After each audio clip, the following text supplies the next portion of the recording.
All right. Can you believe this game? 7-6. 7-6. Oh boy. This is going to, if they pull it out, this is going to be a comeback for the ages. That's all I got to say. What's going on, everyone? Thank you for joining. Little late tonight. Kris will be here in a few minutes. Thank you for being here. Really appreciate it. Sergio, what's going on? Tommy Dimes. Shouldn't you be shooting craps or something, Tommy Dimes? Gonzo, what's going on? Hollis, look at you. Look at you. Addicted to trading, what's going on? Jet's dad, how are you? George, what's going on? Chels, how are you? Listen, Chels, I know you need your rest. You get your steps in. I know. What can I do? Kris asked if we could go a little later tonight. Lena, tomorrow's a big day. AMD.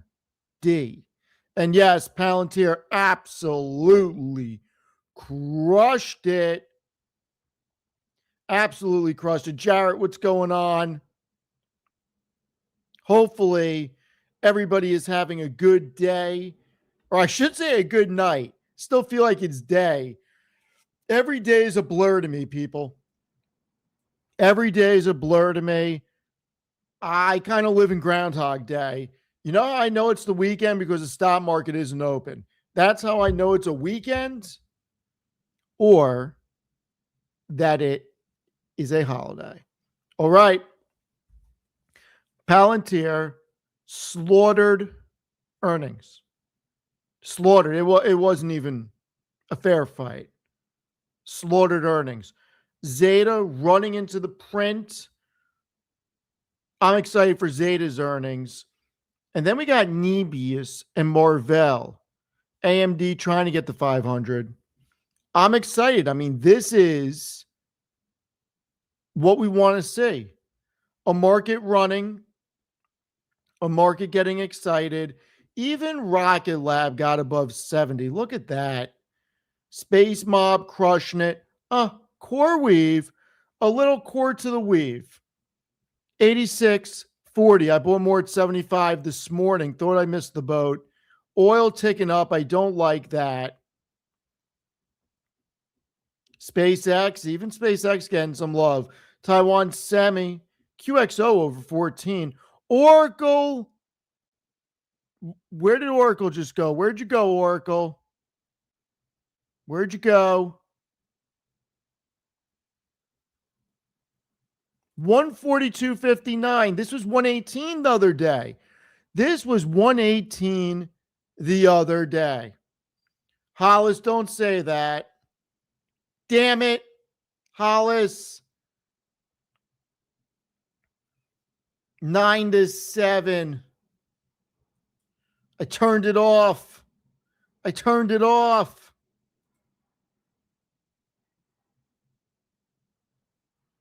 Oh, that's not good.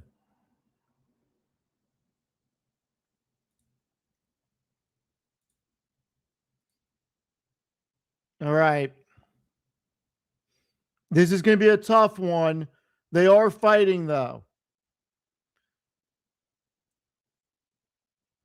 And you know what? They can still do it. Ben Rice, he's due. Ben Rice is due. Spencer Jones is due. I think they can still do it. We'll find out. We will find out. The Yankees are going on a bear run. They are absolutely going on a bear run. That's not good at all. All right, so what's not doing good? Strategy, BNR, Amazon down a tick, Microsoft down a tick, SoFi are 79.98. Broadcom 391. Micron. Big old Micron. I think 829 is too cheap. I think 829 is too cheap. I think Micron is undervalued. I think Micron is going to do well. And I'm excited for Broadcom and I'm excited for NVIDIA earnings. And that's not going to come to the end of the month. I'm super excited. Tomorrow should be a good day. Tomorrow should be a good day. Amit, what's going on? Big Dog Jello, how are you? Sergio, what is going on? I did not buy more Nebius. I'm buying CoreWeave, or I should say I have been buying CoreWeave. I'm not sure if I will be buying any more. I am not sure. But I'll tell you, Oracle's the one I'm getting really, really excited about. You guys know I've been buying it.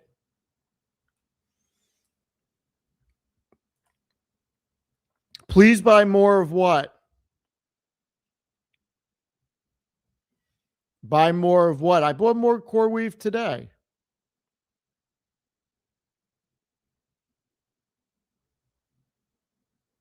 Nebius. No, I'm not buying more Nebius. I am not buying more Nebius. No.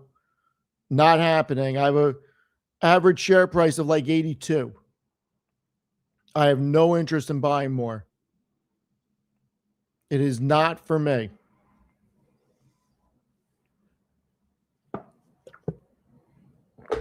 Tell you what I want. You know who reports tomorrow? I don't think any of you really care. Energy Transfer reports tomorrow. I'm excited. I like Energy Transfer. I actually love Energy Transfer. Oh, don't even tell me the Cardinals homered again. What the hell? Now we got to make up 4 runs?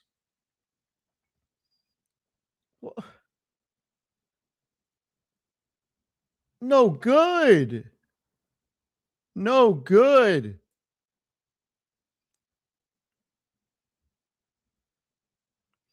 Oh, wait, hold on. Did Amit put out basis points? And did he not tell me?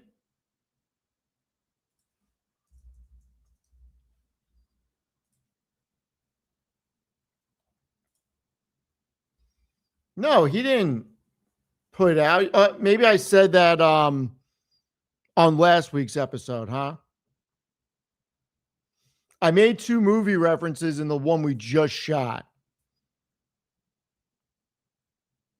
I'm a big fan of Kinder Morgan. I am a big fan. Kinder Morgan's incredible.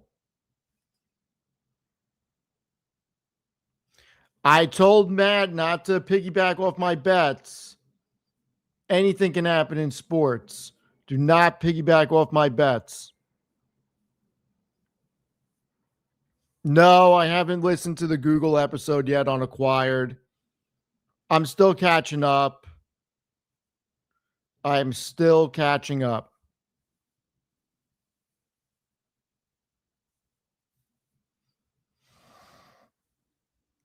Yeah, I'm not mad at Bezos. I mean, listen, why wouldn't you sell? The guy is still a huge shareholder. Why wouldn't you sell? He's got expenses. He's floating Blue Origin. He's got reasons to sell. I wouldn't get too caught up in what Bezos is doing. The reality of the fact is he's got a lot of things he's got to spend money on.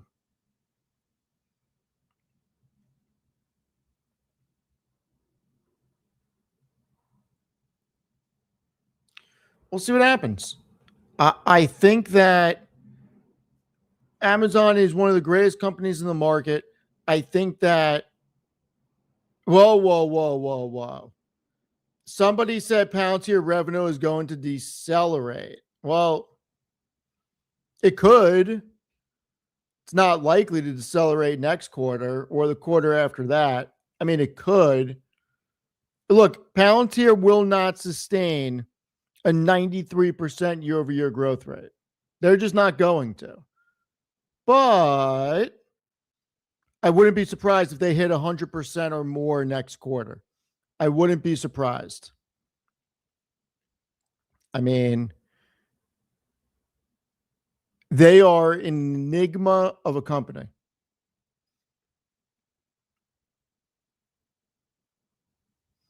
Yeah, let's discuss that, Sergio. I mean, that's crazy to think about. Like, I get it.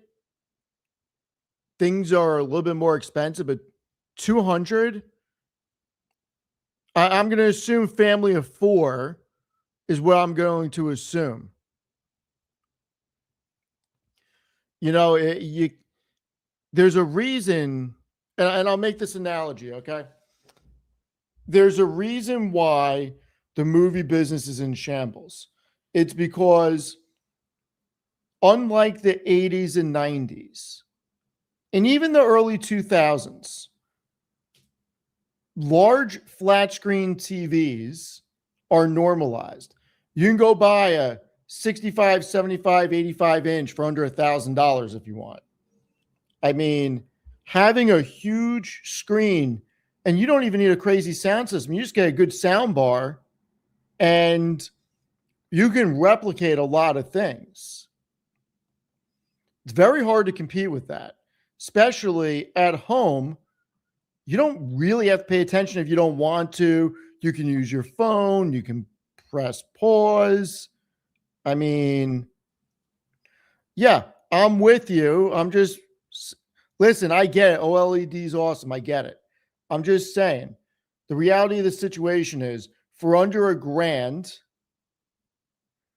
you can build out pretty good system that gets the job done. It's very hard to justify going and spending $200 to go see a movie for 2 hours. I mean, this is what I will tell you. The only way I will go to the movies is if my wife wants to go, or if my nephew wants to go, or if it's something that I really want to see in IMAX, and that is very rare. Like, I plan on going and seeing Heat 2 in IMAX if they shoot it in IMAX. Other than that, there's nothing I really care about seeing. I mean, I wanted to go see Top Gun Maverick and I didn't. Maybe I'll see Days of Thunder 2 when it comes out, but there's not really anything I really want to say. I got a hot take. Tom Cruise is the greatest actor of our generation. Hands down. Guy does everything. He does everything. And the first Top Gun movie is one of my favorite movies of all time. Not a poor take. You tell me what other actors does their own stunts the way Tom Cruise does. You tell me what other actors flies planes like him or does any of those stunts. Guy's the greatest actor of our generation.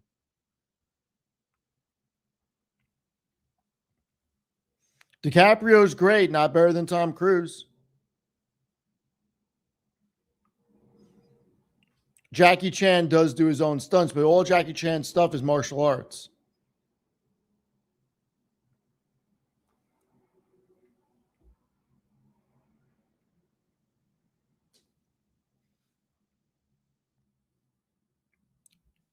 Do we need to go down the list of movies that both of them have been in?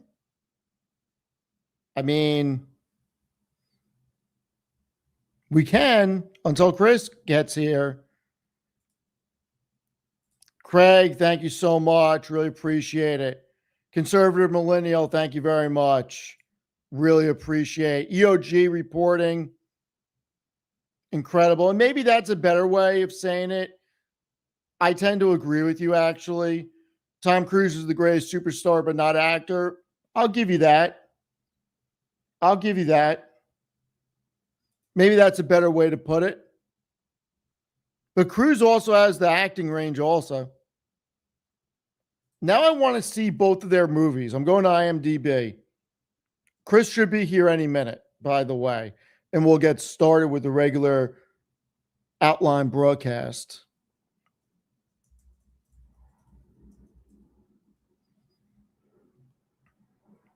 All right, let's see what Leo's been in, and then we will see what Cruise has been in. All right. Why didn't it? So annoying. I brought up the wrong thing. All right.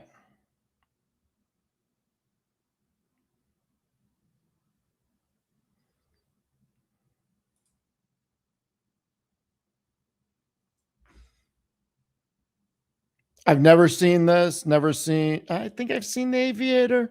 Maybe. Garnavine, I did not see. I did not see this.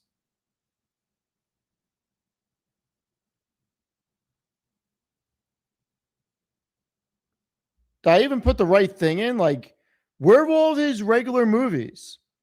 Started acting in the 90s, right? Why is IMDb not going all the way back? Or is this producer? That's why. There we go. Okay.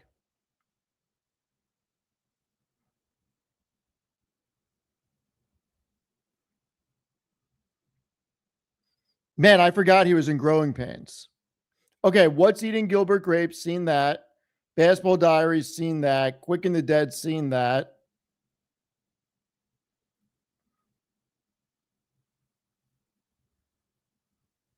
Titanic? I've seen that. It was horrible. Man, the Iron Mask? I've seen that. Gangs of New York was amazing. Catch Me If You Can was amazing. Departed's arguably top 5 movies of all time. Blood Diamond's really good. Shutter Island was really good. Inception was really good. J. Edgar was underrated. Django was not that good. I don't care what anybody says. Great Gatsby, Leo was great in. Wolf of Wall Street, he was amazing in. Once Upon a Time in Hollywood was actually a really good movie. And I haven't seen these. Leo's got a great body of work. What about Tom Cruise?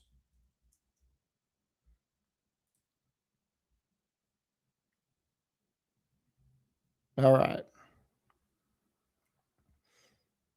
And I am sure you guys are going to roast me for some of the stuff I said. I'll look at the chat in a minute. I'll go back. All right. Outsiders. I forgot Tom Cruise was in The Outsiders. Classic movie. Amazing. Risky Business. Great movie. All the Right Moves. Great movie. Legend. Oh my God. If you haven't seen Legend, Tom Cruise was amazing in Legend. Oh my God. Top Gun. One of the best movies of all time. The Color of Money is the best pool shooting movie of all time. It is better than The Hustler. It is better than Pool Hall Junkies. Color of Money is the greatest pool hustling movie of all time. Cocktail, amazing. Young Guns, amazing. Rain Man, overrated. Days of Thunder, one of the greatest movies of all time. Few Good Men, incredible. The Firm, Interview with the Vampire. I mean, the Mission Impossible series is just incredible. Jerry Maguire was incredible. Vanilla Sky was really good. Minority Report was awesome. The Last Samurai, if you haven't seen that, incredible. Collateral was really good. War of the Worlds was good. I mean, the Jack Reacher movie's incredible. American Made was incredible. Top Gun Maverick was incredible. I got to tell you, Tom Cruise probably has a better body of work than Leo when you look at everything, and more, definitely more diverse of a range. Both great actors, but I mean, Last Samurai, I mean, that's such a different type of movie. Oh, and you start thinking about the Mission Impossible series, incredible. Absolutely great.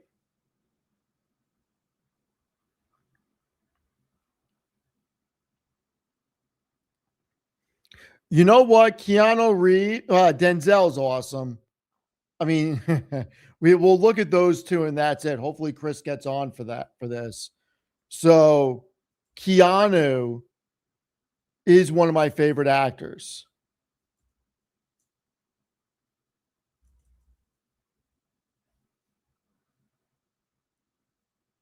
And I'm spelling his name wrong.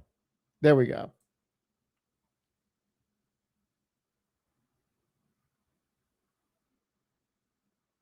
Oh my God. Keanu Reeves has been in 119 movies. Are you kidding me? No way. The hell has Keanu been in that's 119 movies?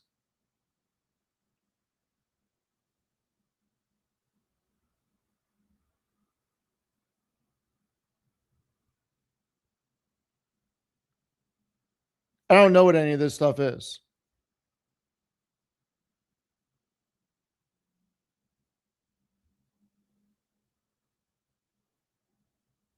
I legitimately don't know what any of this stuff is from his early days.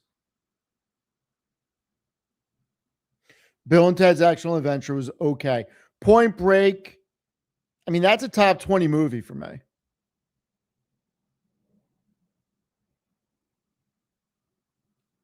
Chain Reaction, I watched this the other week. So good with Morgan Freeman and Rachel Weisz. And great movie. Matrix, Heroic, Devil's Advocate was good.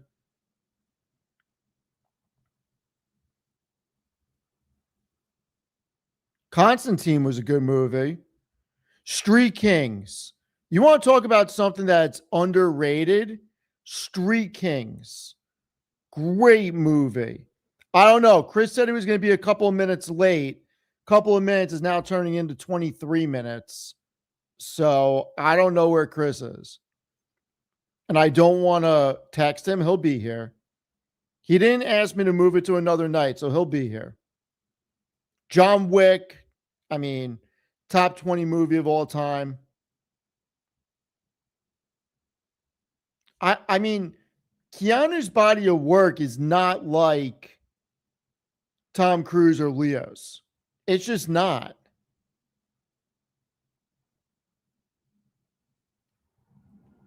I mean, for all the movies that he's done,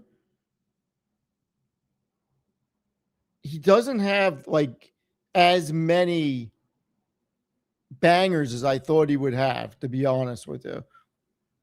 Hold on.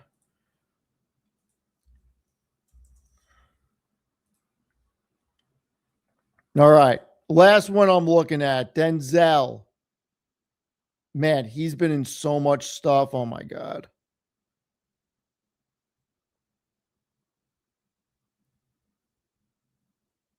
I don't know any of these earlier movies. All right, he was incredible in Malcolm X. Pelican Brief, really good. Crimson Tide, he was good. He Got Game. Who can name me who played his son in He Got Game? What sport fans are out there? Who played his son in He Got Game? Anyone? Thank you, Carl. Ray Allen, baby. Thank you. Bone Collector was good. Remember the Titans is arguably the best football movie of all time. It's between that and Friday Night Lights. Remember the Titans could be the best football movie of all time. Training Day, top 20 movie of all time. Kris, what's going on? Inside Man, incredible. Mandatory Candidate, incredible. American Gangster is the best gangster movie of all time. Denzel's body of work is incredible. Oh my God. Safe House with Ryan Reynolds, Magnificent Seven. Incredible body of work. All right. What's going on, Kris? Nothing, man. I'd there was some traffic on I-16. I was driving my sister-in-law back to Savannah. They got back from India today, and their flight was at Atlanta. So me and my brother, we kind of met halfway. So I usually will like drop. I took her to around Macon, and then like my brother drove from Savannah. So it's like literally halfway. So we just met halfway, and yeah, it was fun, man. It was good to see her, but I'm tired. I was like, all right, I gotta get back, do the pod with you tonight. So I was like researching all this stuff. I was listening to the Palantir earnings call around 4-ish. There's other stuff I was working on also. So no, the market's good, man. Everything is looks like it's on the up and up right now, which is always good. What did you think about Palantir's earnings? I thought they're pretty good. They do have to work on their customer count though. Like that's starting to become a problem. Like when it comes down to it, if your customer count is only growing by X, but your revenue is growing by this much, there's a level of margin that you can charge to a customer, to a client, and then eventually there's like it peaks out. So if you look at like the EBITDA number that they had this quarter, I have to double check if the numbers on Fiscal AI are correct, but it flattened out finally. So it's just something to keep an eye on. So, like, let me just show it basically. You ready for something crazy? Sure, go for it. I made a video about my predictions. I called revenue like to the penny. Oh, I said great. 93% year-over-year growth rate. Yeah, let's see. The floor on this company keeps moving higher and higher, man. Palantir it deserves to go much higher at this point. Yeah, they're going to do 100% year-over-year growth next quarter. Are you sure about that? You may want to double check your numbers. I mean, did you not see that I just called their like to the freaking penny this quarter? That's good, but how did you? Hold on. So your call was 37 cents. The street's at 35. Okay, so they beat their. My call was 1.94 billion on revenue and 93% year-over-year growth. They did 1.935, 93% year-over-year growth because of decimals and shit. Like I said, they were doing 93%. And I was right there on operating margin. I was right there on rule of 40. I was a little light on EPS because I thought they would dilute a little more. Mm-hmm. And why? You know why they beat on EPS though, right? So I didn't go through every little number. I actually threw my numbers into Claude with Palantir's press release, and I had Claude grade me on everything. Look at total U.S. revenue. Let me just tell you, just FYI, just FYI, the reason why is because they have a SpaceX. Just for anyone who understands, SpaceX, they do have a stake in it. So that equity gain, that's where that additional boost to EPS came from. Yeah, I mean, they're going to do 82% year-over-year growth on revenue. I think that's light. I think they're going to come in at 87 now this year. And next year, they're going to accelerate. Do you think so? Yeah. Here's the thing. The net dollar retention went to 157%. And they don't include any deals in the trailing 12 months in that. So, yes, I think they're going to do 100% year-over-year growth next year. Very, very, very confident in that. Okay. And it's only because the net dollar retention keeps going up. I mean, we've seen it go in the past 2 quarters from 135 to 157, or past 3 quarters, actually. And next year, they're going to get that on all of the new deals. I mean, this company is going to, after next year, the growth is going to slow down, I would think. Well, I mean, the margin, like I said, the margin is getting really tight. Like it's really hard to keep repeating this kind of margin, So like if you look the margin difference, like share the screen and you can see.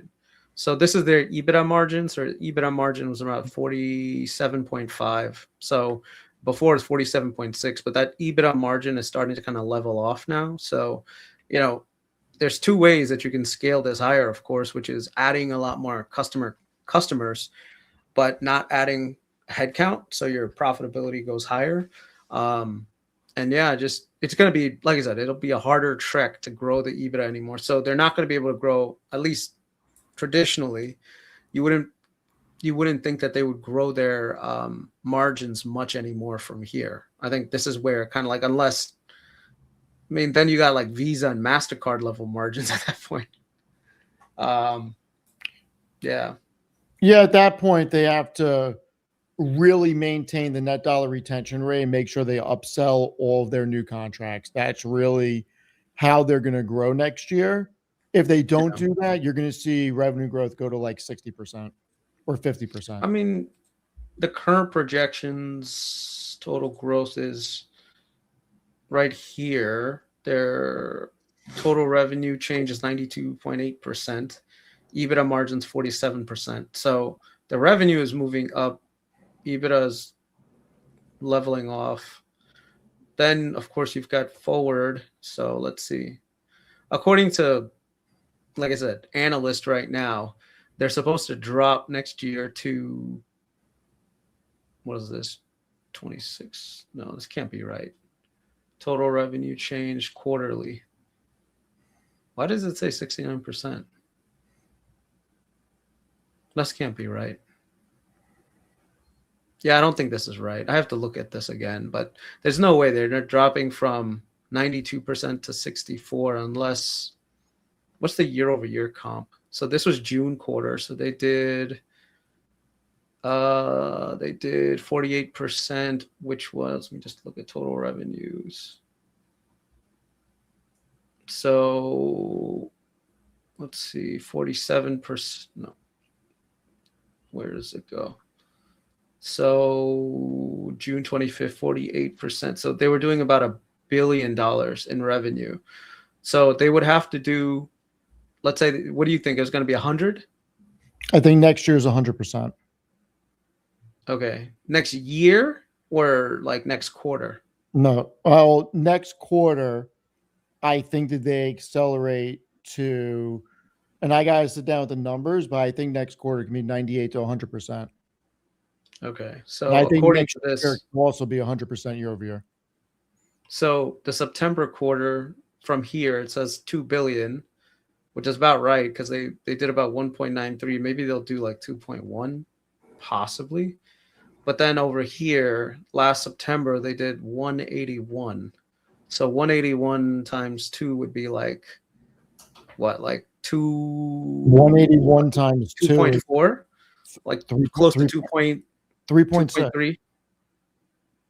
How would be 3.6? 1.8 times 2 is 3.6. No, it's 1.181. Oh, 1.18. You said 1.8. Yeah, sorry, I meant 1.181. So 1.181 would be like 2.3 something, you know. So you think they'll do 2.3 billion in revenue next quarter? I think they can, yeah. Because I mean, like I said, to do that number, to get 100% growth, you'd need literally like this times 2. So let me see what the exact number would be. And what did they guide for? I don't even know. I didn't look at the guide. I have no idea. I could tell you. So it'd be 2.36. Yeah, they would have to do, if in order to grow 100% year over year, they would need to do 2.362 billion. Is this Trellman trailing? I think, let me just double check. Quarterly, yeah. So they'd have to do 2 billion in rev. Doable, right, I guess. So Q3 guide is 2.16 to 2.164, and the consensus is 2 billion. So they're guiding for probably 90% growth, 92% growth. Next quarter, I do think it can be 100. So if they're guiding for that, then you're looking at, what is it? No, so it would be a comparison against September. So it'd be 1.181, and they think 92%. I mean, I'm just doing quick math in my head. So no. So what are they saying? What are they guiding for? 2.16 on the low end. That's what they've guided for? Yeah, for Q3. That's the low end of the band, 2.16. So then it wouldn't be even 92%. It would be like, Was it like 89? wait, say that again. 2.16. 2.16. It's like, yeah, I guess it's about like 1 point. It'd be like 89% growth, which is still really good. Yeah. 0.89. No, it'd actually be like 90%. So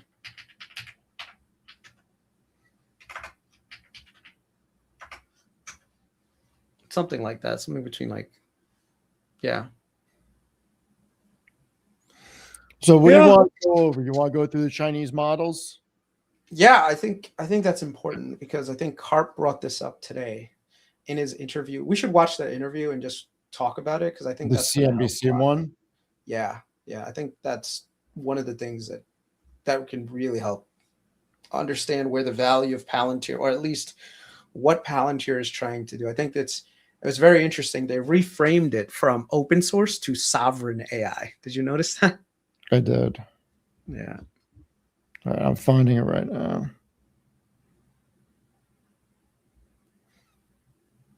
Is it even on YouTube? Like, really?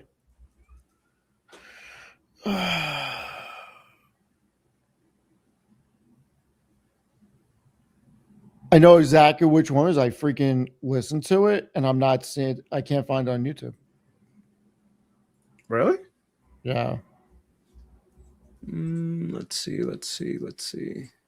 I saw it on X. If you want to find it on that. So I have a short on YouTube. Yeah, let's try to find it on X. Hold on. Just type in Alex Karp. I saw people posting about it all day today. Here it is. It was on Amit's channel. Okay, you have Here, it? I found the whole thing, yeah. Okay. Okay. 1 second.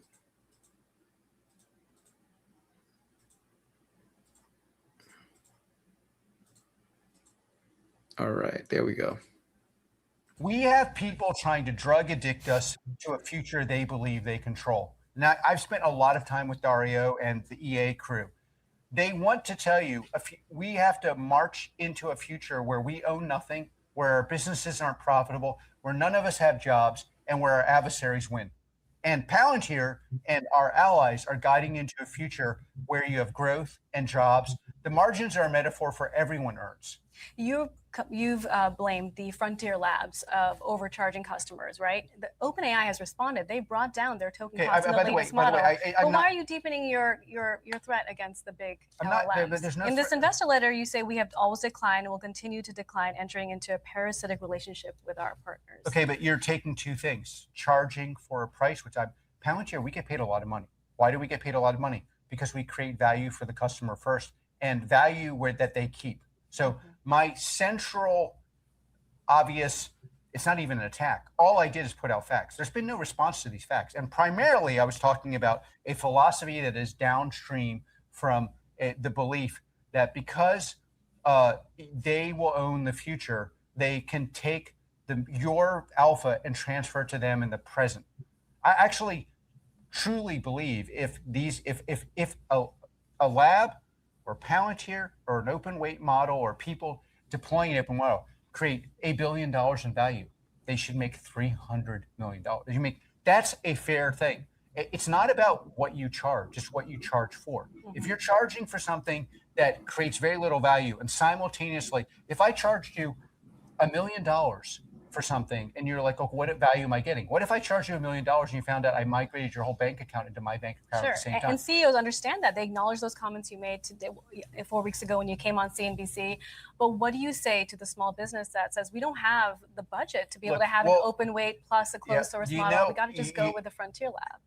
Well, I think actually what's going to happen more, I think actually that's the inverse. I think the smaller businesses are going to move to open weight models because they can't afford it. And also they are very worried about. Can you stop right there? The reality of what's going to happen. You're playing it. Oh yeah, sorry. What a retarded question by that reporter. Like, that was the dumbest question I heard during that interview. Like, okay, imagine yourself. You're a small company. You have a limited budget.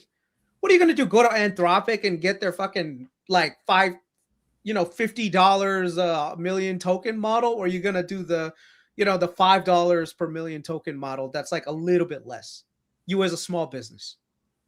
The only people that can afford the Anthropic ones are going to be like the big companies. Like, why would you even ask that question? I feel like a lot of these reporters, they have this like, we need to ask dumb questions because we seem like we're being invested. Like, what is it called? Like intelligent. But that was a really dumb question. Like, to my, like, the way I would like look at this, it's like, well, how come these pizza delivery companies, why wouldn't they all just get Mercedeses? Why would they even try to get a Toyota? Or why would they even try to, deliver pizzas any other way? Because they buy things that they can afford. And the open weight models are like 50 times sometimes cheaper than the Frontier models. Like, am I the only one that thinks that? Like, yes, like the dumbest thing. Whatever. Sorry, I don't want to interrupt, but let me just right there. But it just goes to show you how clueless these interviewers are, and that they're literally getting pamphlets to read off of. Because if she took 2 seconds to like literally see that, oh, I'm a small business. Should I go with the Frontier model that charges me $50 per? Yeah, but you also have to remember they're probably not doing the type of due diligence that other people are doing. And in the grand scheme of things, that's their job as reporters, to do due diligence before they ask dumb questions. I would say that I do more due diligence than these reporters. She works. This is from CNBC. This is not like channels. This is not Channel 7. You know what I mean? Like, you are a business organization. You literally are the leading business media company on the planet. You're not Channel 7 eyewitness news. But they should understand where the actual enterprise dollars get spent and how much enterprise cannibalizes the entire pie and what portion of the pie small businesses represent. It's like nothing. Yeah. It's sorry. Like, I didn't want to interrupt. We'll just keep going.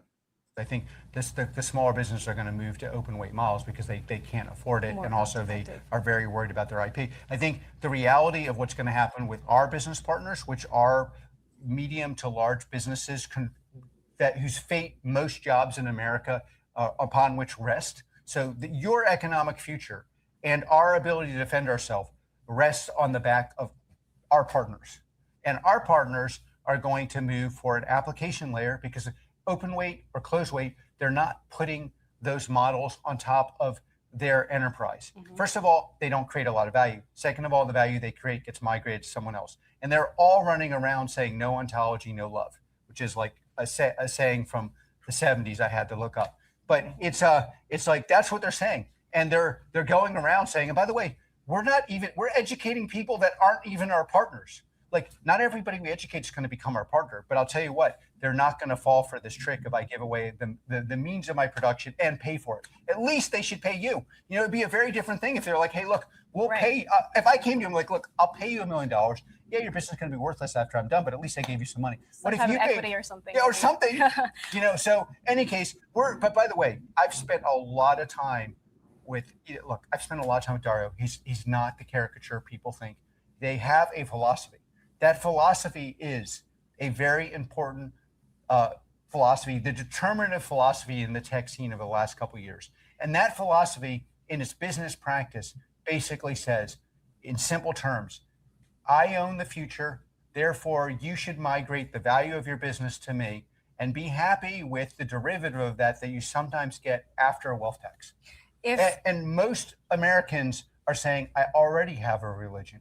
And I'd rather stick with my religion than embrace yours because my religion makes me better, wealthier, more spiritual, and many other things. This other religion actually is a way of explaining to themselves. Like, you have to remember, you're sitting at a large model company and you're a highly ethical person.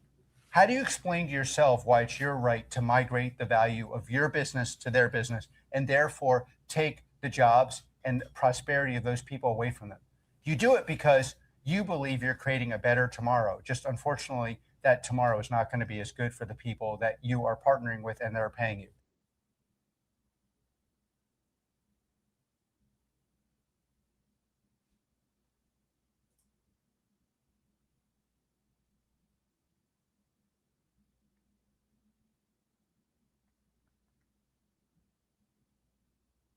the front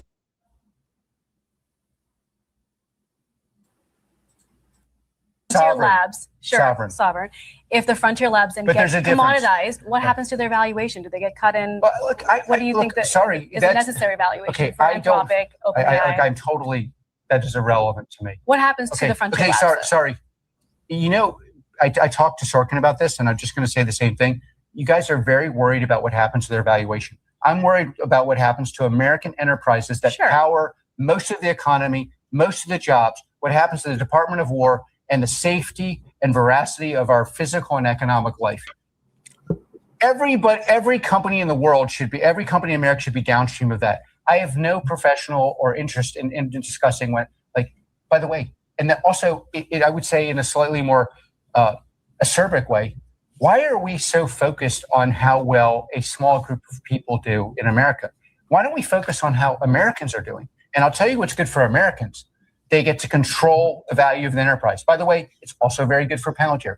Witness 90%, 93% growth, 115% growth in America, rule of 40 at 155, and an ascendancy that looks like this is going to go on for at least another 18 months. And if we see,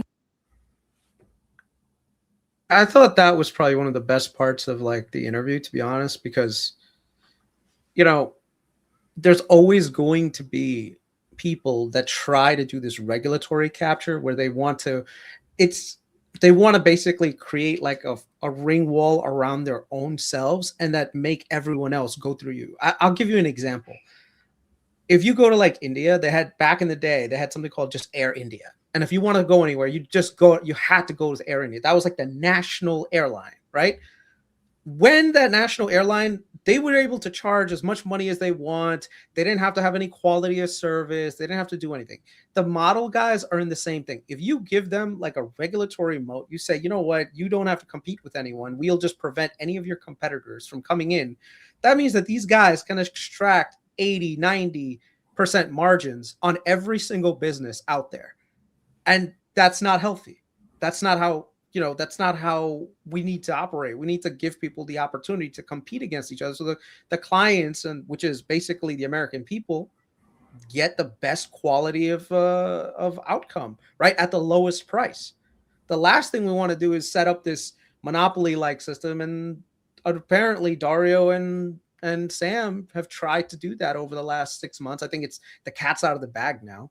Like OpenAI tried to bribe the government in saying, oh, take a 5% equity stake in us and, you know, then work on like creating this regulatory framework where every model release had to go through like a regulated process, in which case, you know, it could take months, sometimes even like, I mean, the government, if you look at some of the government bureaucratic ways that things happen, it takes like years. Like a lot of people look at California and like that's the worst example of regulatory capture when it comes to certain industries, where in order for a new business to come up, you have to go through like crazy levels of permitting, crazy levels of like connections before anything happens. But who does that protect? That protects the incumbents. So the incumbents who already have all the licenses, have everything, they can just sit on their laurels and charge a crazy premium. And who ends up paying the cost? The consumer. In which case now it's the enterprise. So I think Karp is right. I think Karp's right to say, look, let's be out there. Let everyone compete. Let's not give a crap about OpenAI and Anthropic. OpenAI and Anthropic, if they really have the best models and at the best price, they'll be just fine. Like, let them compete. Don't just be like, oh yeah, you know what? You don't have to compete against open source. And I think that's the challenge.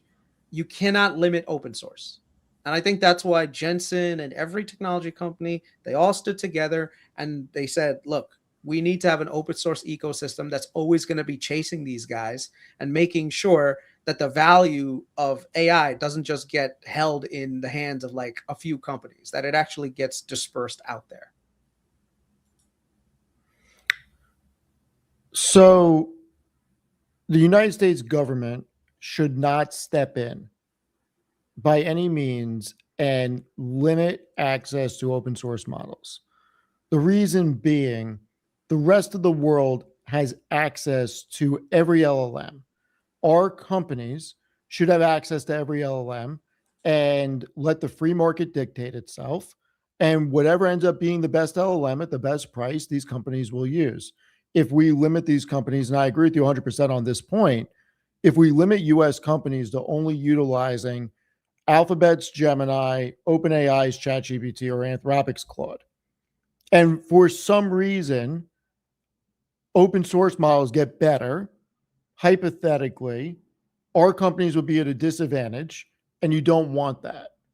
You want constant pressure, and I agree with you on that. If the government steps in, they will tie both hands behind the backs of our companies, and that should not be fair. We should be able to compete with any models on the market because you know what? China and everybody else will utilize whatever model they can use to get the job done. So I'm with you on that. And it's not only companies outside of the US, but imagine right now you have a large company and you have a small company. The large company can pay Anthropic. They have no problem paying that crazy margin. But the small company wants to use AI to effectively compete against the big guy? Come on, like you got to give them a fair shot at being able to compete too. So it's almost like saying, like, and this happens in farming. The reason why we have like such a destructive policy in the US when it comes to farming is that now John Deere and all of these other companies, they have this like regulatory capture with regards to like, and there's like a movement to let farmers try to repair their own stuff, right? Like John Deere right now has a system where they make it extremely difficult for people to repair their own equipment, right?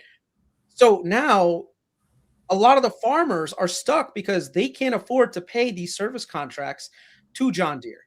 But John Deere, is captured the system, and so the only people that can pay are the large farmers. So what happens? The small farmers and the medium farmers, they go bankrupt. And you know what happens? It's the big guys, these large conglomerate like farming companies, they buy up everything because they can afford the scale. It's the same exact thing here. So I'm not saying like, we need to, like go after John Deere and all this other stuff. But the fact is you have to let people do what's best for their interest in their business, but you can't limit like small. First of all, we don't want to limit our companies versus companies outside the country. That's like the number one thing. But then number two is we don't want our large companies to be able to dominate our small companies. And then you're left with entire industries where you've got maybe like 2 or 3 players and the rest get decimated by AI because they have the capital to do all these Anthropic level AI expenditures, where the smaller guys, in order to effectively compete, they need tools too. And open source can deliver that, and I'm all for it.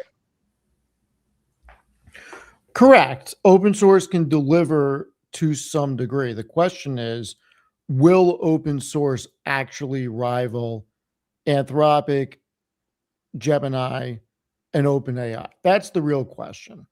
And we're not seeing the evidence that they will. Now, that doesn't mean that smaller companies aren't going to use them. Yeah.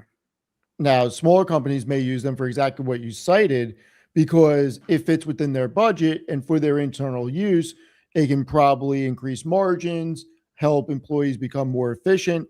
If it's 60 to 70% as good as a frontier model, maybe that's all some smaller businesses need. So yes, there is definitely a place for open source. At the frontier lab, though. Yeah. I was just going to say that. Yeah, go ahead. Sorry, go ahead.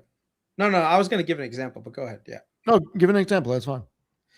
No, I mean, like I see this like at my hospital system, like, when I started working back in the day, you had these radiology machines like CT, MRI, whatever. And then over time, some of these companies got together, like GE, Siemens, Toshiba, they all got together and said, look, this new equipment has X that's supposed to like help like dose reduction, right? And it's true, they can help reduce the exposure, but it's so negligible like over the long term that it really doesn't like impact people that much. But they somehow convinced the government that you need all this additional dose tracking. And now the replacement cycle on our CT machines is like literally 5 years. Every 5 years, it seems like these guys now all have, like updated algorithms and all this other shit. And what's funny is every one of the CT machines now comes with a licensing package saying, okay, it comes automatically with all the stuff loaded, but there's like a service key that you have to put in. And the only way to get that service key is by paying the equipment manufacturer, like, oh yeah, here's, you need like a $50,000 subscription to do like cardiac procedures. And that's how like these guys are making money now. It's sorry, like back in the day, you bought the equipment, it was yours. You can get a third party biomedical engineer to fix it. Now, all of a sudden, you have to literally keep going back to these companies. And I've done the service contracts for this thing. And the equipment is like, let's say 100,000, but a 5-year contract is like 50,000 a year. It's crazy. Like they make more money on the service contract than they do on the actual equipment. Right. Well, that's usually a big thing. Now, as far as Chinese models go, I am in the mindset that they're not going to be relevant. They're not going to matter because look, no compliance officer on earth is going to sign off on them. You look at DeepSeek, I read through their privacy policy. Mm-hmm. They store prompts on servers in China where Chinese law can get access. I mean, that's a fact. Governor Hochul banned DeepSeek on state devices. That's a fact. Texas and Virginia did the same. Agencies like the Navy and NASA restrict it. I mean, DeepSeek is not going to be relevant. And no, I just don't believe Chinese models will be relevant either. But that's one side of open source. Yeah, but Steven, here's the thing. When it comes to all of these open source models, like let's say DeepSeek, Kimi, all of this stuff. Yeah. They're open source, but they're also open weight. So you can have an American small company, small lab, go there, train their own model using these weights. It's almost like a cookbook, right? If the Chinese have made a pizza that costs $10, you can use that cookbook. You don't need to just say, okay, yeah, we're going to use the Chinese. Like you don't need to go to that restaurant. Like if you think that the Chinese restaurant is making a dangerous pizza, that's fine. But you can use the cookbook and use the ingredients that you think are good. So I would not be surprised if you have American companies that are going out there saying, okay, I'm gonna fork over this Chinese model, right? I'm gonna have it train my models, make my models more efficient, and be able to sell that outside. And I think that's what Karp is alluding to, saying, look, the future, and Jassy brought this up on Amazon, on Amazon's call, saying, look, you can have Amazon SageMaker and Bedrock train these smaller models using these bigger models as reference, so that this way it's almost like this. You have something called the teacher model, and then you have the model at the bottom, which is the student model. So yes, the teacher model can be a wide variety of things, but it's teaching this, and you can say, well, this one is wholly American. It was trained in American GPUs on American labs with American, systems, and then have that hosted on the AWSs, on the GCPs, on the Google Cloud via Vertex and all that stuff. So I think the point is, we are not in a position where we want to limit that activity. No, and a company like Amazon utilizing Bedrock to train a smaller model for a small company to host on their AWS is completely different than utilizing a Chinese model to train. It's completely different. And look, open source is always going to be here, but did Linux take over Windows? No. Think about the Linux cult that there still is. Never took over Windows. And the enterprise is so embedded with these three big companies, and there's a reason why all these smaller clouds, I mean, think about it. Cisco had a cloud, IBM had a cloud. There's other companies that had clouds. They never panned out. They had the capital. They never panned out. And open source will always be there. But I am not worried about Anthropic. None of the data supports that Anthropic and OpenAI are at risk. None of it. I disagree with you. Sorry. I'm sorry. I totally disagree with you. I'm looking at. Oh, show me the data. I mean, go to Open Router traffic, go to the tokens that they're being spent, go to the ARR, which I know you think is not the right metric. That's more of a software number, but their ARR is exploding off the charts. If they were at any risk, they would not have the growth rates that they have. I think you're looking at a lot of backwards data, but even the backwards data itself, I mean, I even showed this. Hold on one second. Let me just go to my thing. I mean, Anthropic ended 2025 with 9 billion run rate. They hit 14 billion by February. They passed 30 billion by April. They hit 47 billion by May. And now they're at 69 billion ARR by July. They just went from 9 billion in December to 69 billion in 7 months. I mean, there is nothing that can be said to defy that. Don't take first mover advantage and think that that's supposed to translate into future success. Okay, here it is. Take a look at this. Share this. So you can see here, January 2025, their growth was absolutely exploding. And then that growth kind of leveled off and went to like, what is that thing called? A little bit flatter. Now, it doesn't mean that it stopped growing, but that flatness right here is actually very, very important. Yeah, they're at 74 billion right now. Right. What that tells me right here is that a lot of this was just first mover advantage, and now they're moving to more normalized. They grew $5 billion in a month.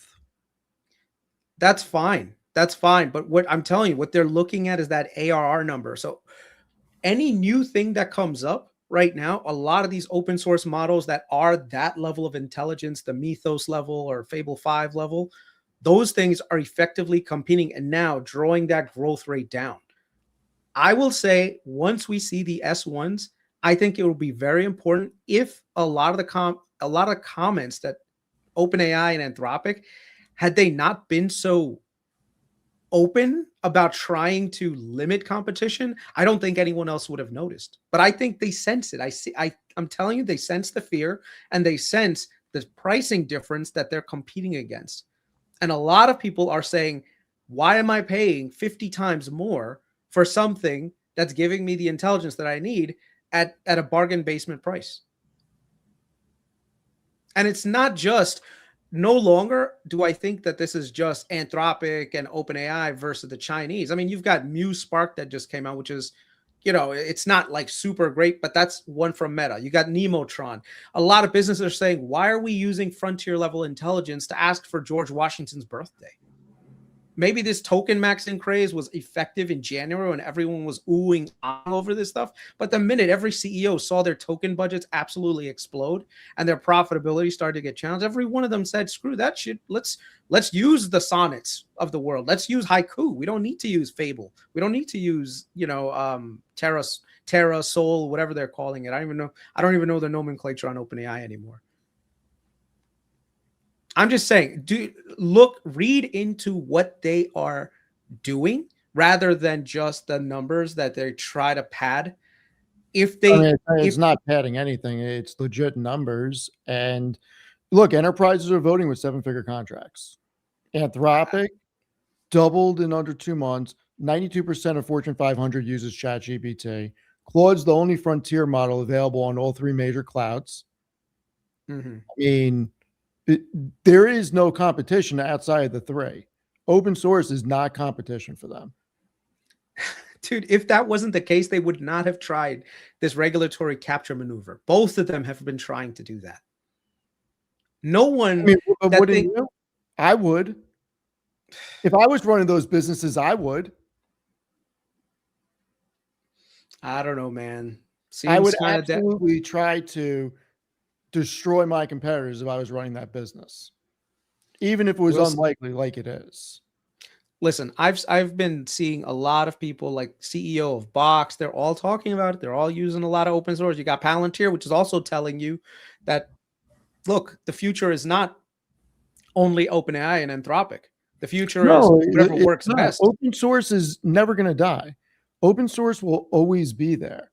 But big, large-scale enterprises are likely to continue using Anthropic and OpenAI because they're going to be the most powerful ones. I think we should revisit this conversation in like 2 years, 3 years, and we'll see what happens. Yeah. But I don't believe there is a business right now that's like, I want to pay more just because it has the like Anthropic badge label. And the thing is, now you've got the competitors that are literally like not neck and neck, but they're like 12, like from the recent data, there may be like 12 to 16 weeks behind. It's not even like they're like a year behind or 2 years behind. They're like 16 weeks behind or 12 weeks behind. You're telling me that is not rapid commoditization? On what? The ability of them? Yeah. Because then you've got multiple, like commoditization is basically you have a product that's X that you're the only one that sells. But then what happens is competitors come along and they sell the same product or a little bit less, and it gives people more options. And right now there's way more options than just Anthropic and OpenAI, and you're getting the same level of, output. I mean, I don't know if we can really say they're getting the same level of output. 80% of Anthropic's revenue is enterprise, and API went from 500 to 1,000 in under 2 months. It doubled.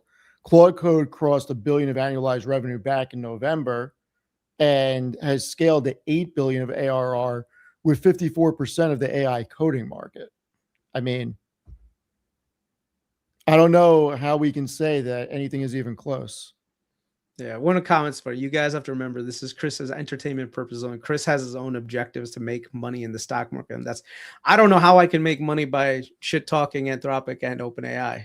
Like, I mean, please tell me. Chris and I cannot move markets, guys. Yeah. FYI. Please tell me. Hopefully one day I can, but yeah, at this point, bro, I'm just talking I'm saying what I'm thinking. That's it. There's no way I can move markets. Like, we have barely 5,000 subscribers on this channel, bro. If we can affect change, that'd be pretty goddamn crazy. But yeah, I think AWS took 13 years to reach 35 billion. I mean, Anthropic's already doubled that. And OpenAI, I haven't seen the new numbers out of there yet. I know Anthropic's numbers. And from what I saw with OpenAI, they booked 13.07 billion in 25.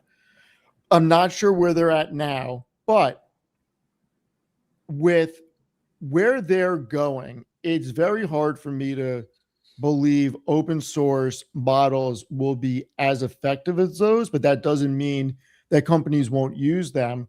And it could be the same thing as your Microsoft license tiers with your E1, E3, E5, E7, where some employees get access to the lower tier models because they just need it for very remedial things, but your engineers will have the more powerful models. And that's probably going to happen.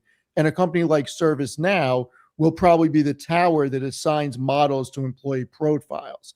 I can completely see that happening. And I think that there is a realm where open source, OpenAI and Anthropic and Gemini, they all win because it's more likely to be applied per profile. Yeah, I'm going to just say we are very early in the stage of AI. I think a lot of the growth that we've seen with OpenAI and Anthropic is because of first mover advantage. I don't know how durable that first mover advantage is. It is a very, very powerful But think tool. about it. If you have to stand up these data centers, and if we're compute constrained, how can anybody compete? I don't give a shit about Anthropic and OpenAI. I give a shit about Google, Amazon, Microsoft, who are going to make money on this. Like, yeah, but that's two different arguments. Both can make money at the same time. No, that's not true. Yes, I don't think. No, I don't think so.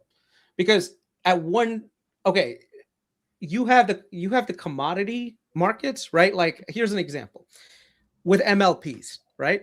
How many oil companies do you know have gone belly up in the last 20 years? Oil companies, quite a few. Yeah. How many pipeline companies have you seen go belly up? Not many that I can think of. Right, because the pipeline companies are the ones that ultimately make money because they act like the toll bridge between the two. The oil companies are the commodity. If they're drilling, it costs them $85, $90 to, a barrel to drill it. And then you have competitors come in and they're drilling it for 60 and the price of oil drops down to 60. They go bankrupt, right? They don't survive. That's not a business that you want to give a high multiple to anyway. It's two completely different things. But then on the other hand, you've got the pipelines, which just move everything, which is what the hyperscalers are. That is where I would want to be at. Two complete, and I'm not saying that you shouldn't want to be there. I'm saying it's two different things. The hyperscalers can make money on their data centers because their Google Cloud, Azure, and AWS is something completely different than what Anthropic's Claude and OpenAI's ChatGPT are. They're two completely separate things. Companies are going to need both. And while Google has Gemini and Microsoft is going to have its own, what the fuck is the thing called Copilot and Maya, it'll still have access, and you'll still be able to embed Anthropic and ChatGPT into it. And you don't need their web services for the APIs for those models. No, but you're also in the future.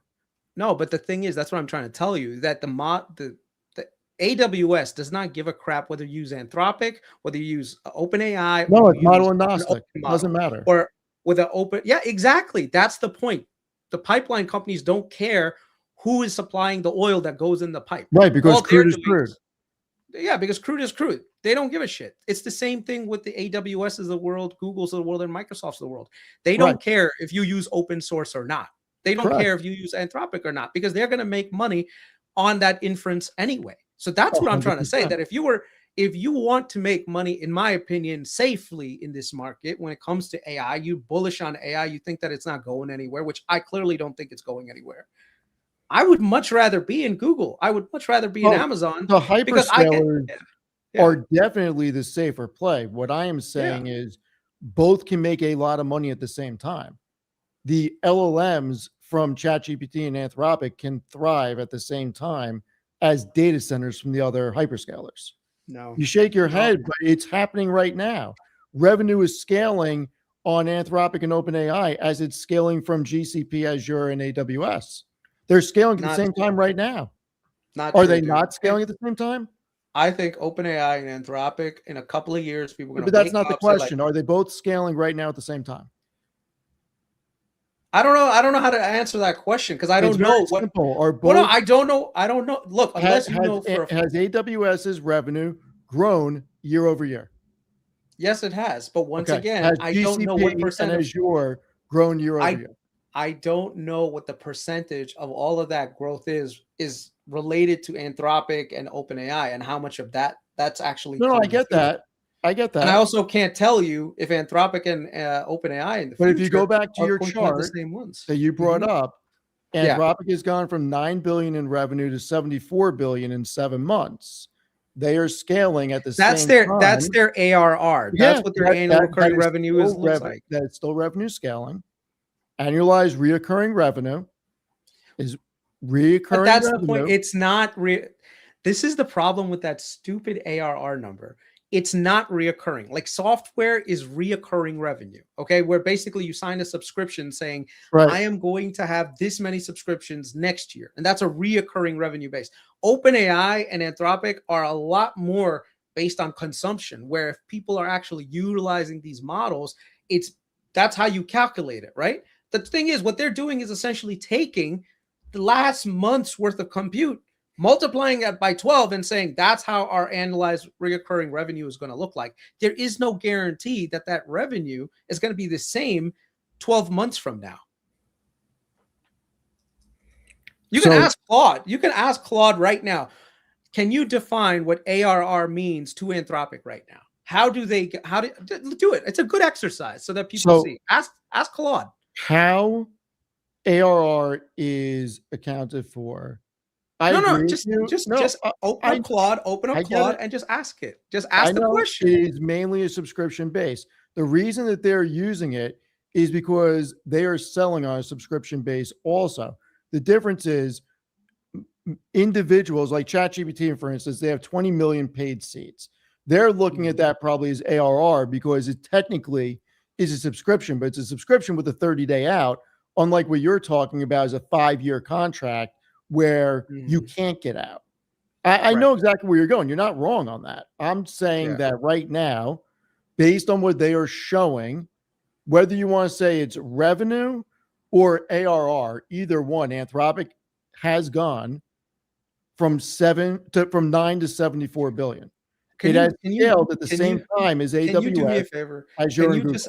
Can you just ask Can you just ask Claude, how does Anthropic calculate its annually recurring revenue?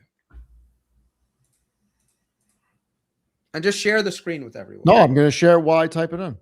Yeah. How does Anthropic calculate their ARR? Yeah. You're using Fable 5 Max for this question? Yeah. Why wouldn't I? Because it's a waste of tokens, man. You could use something simpler. You know how many tokens I have? I don't care. You should use 4.8. No, I want the best.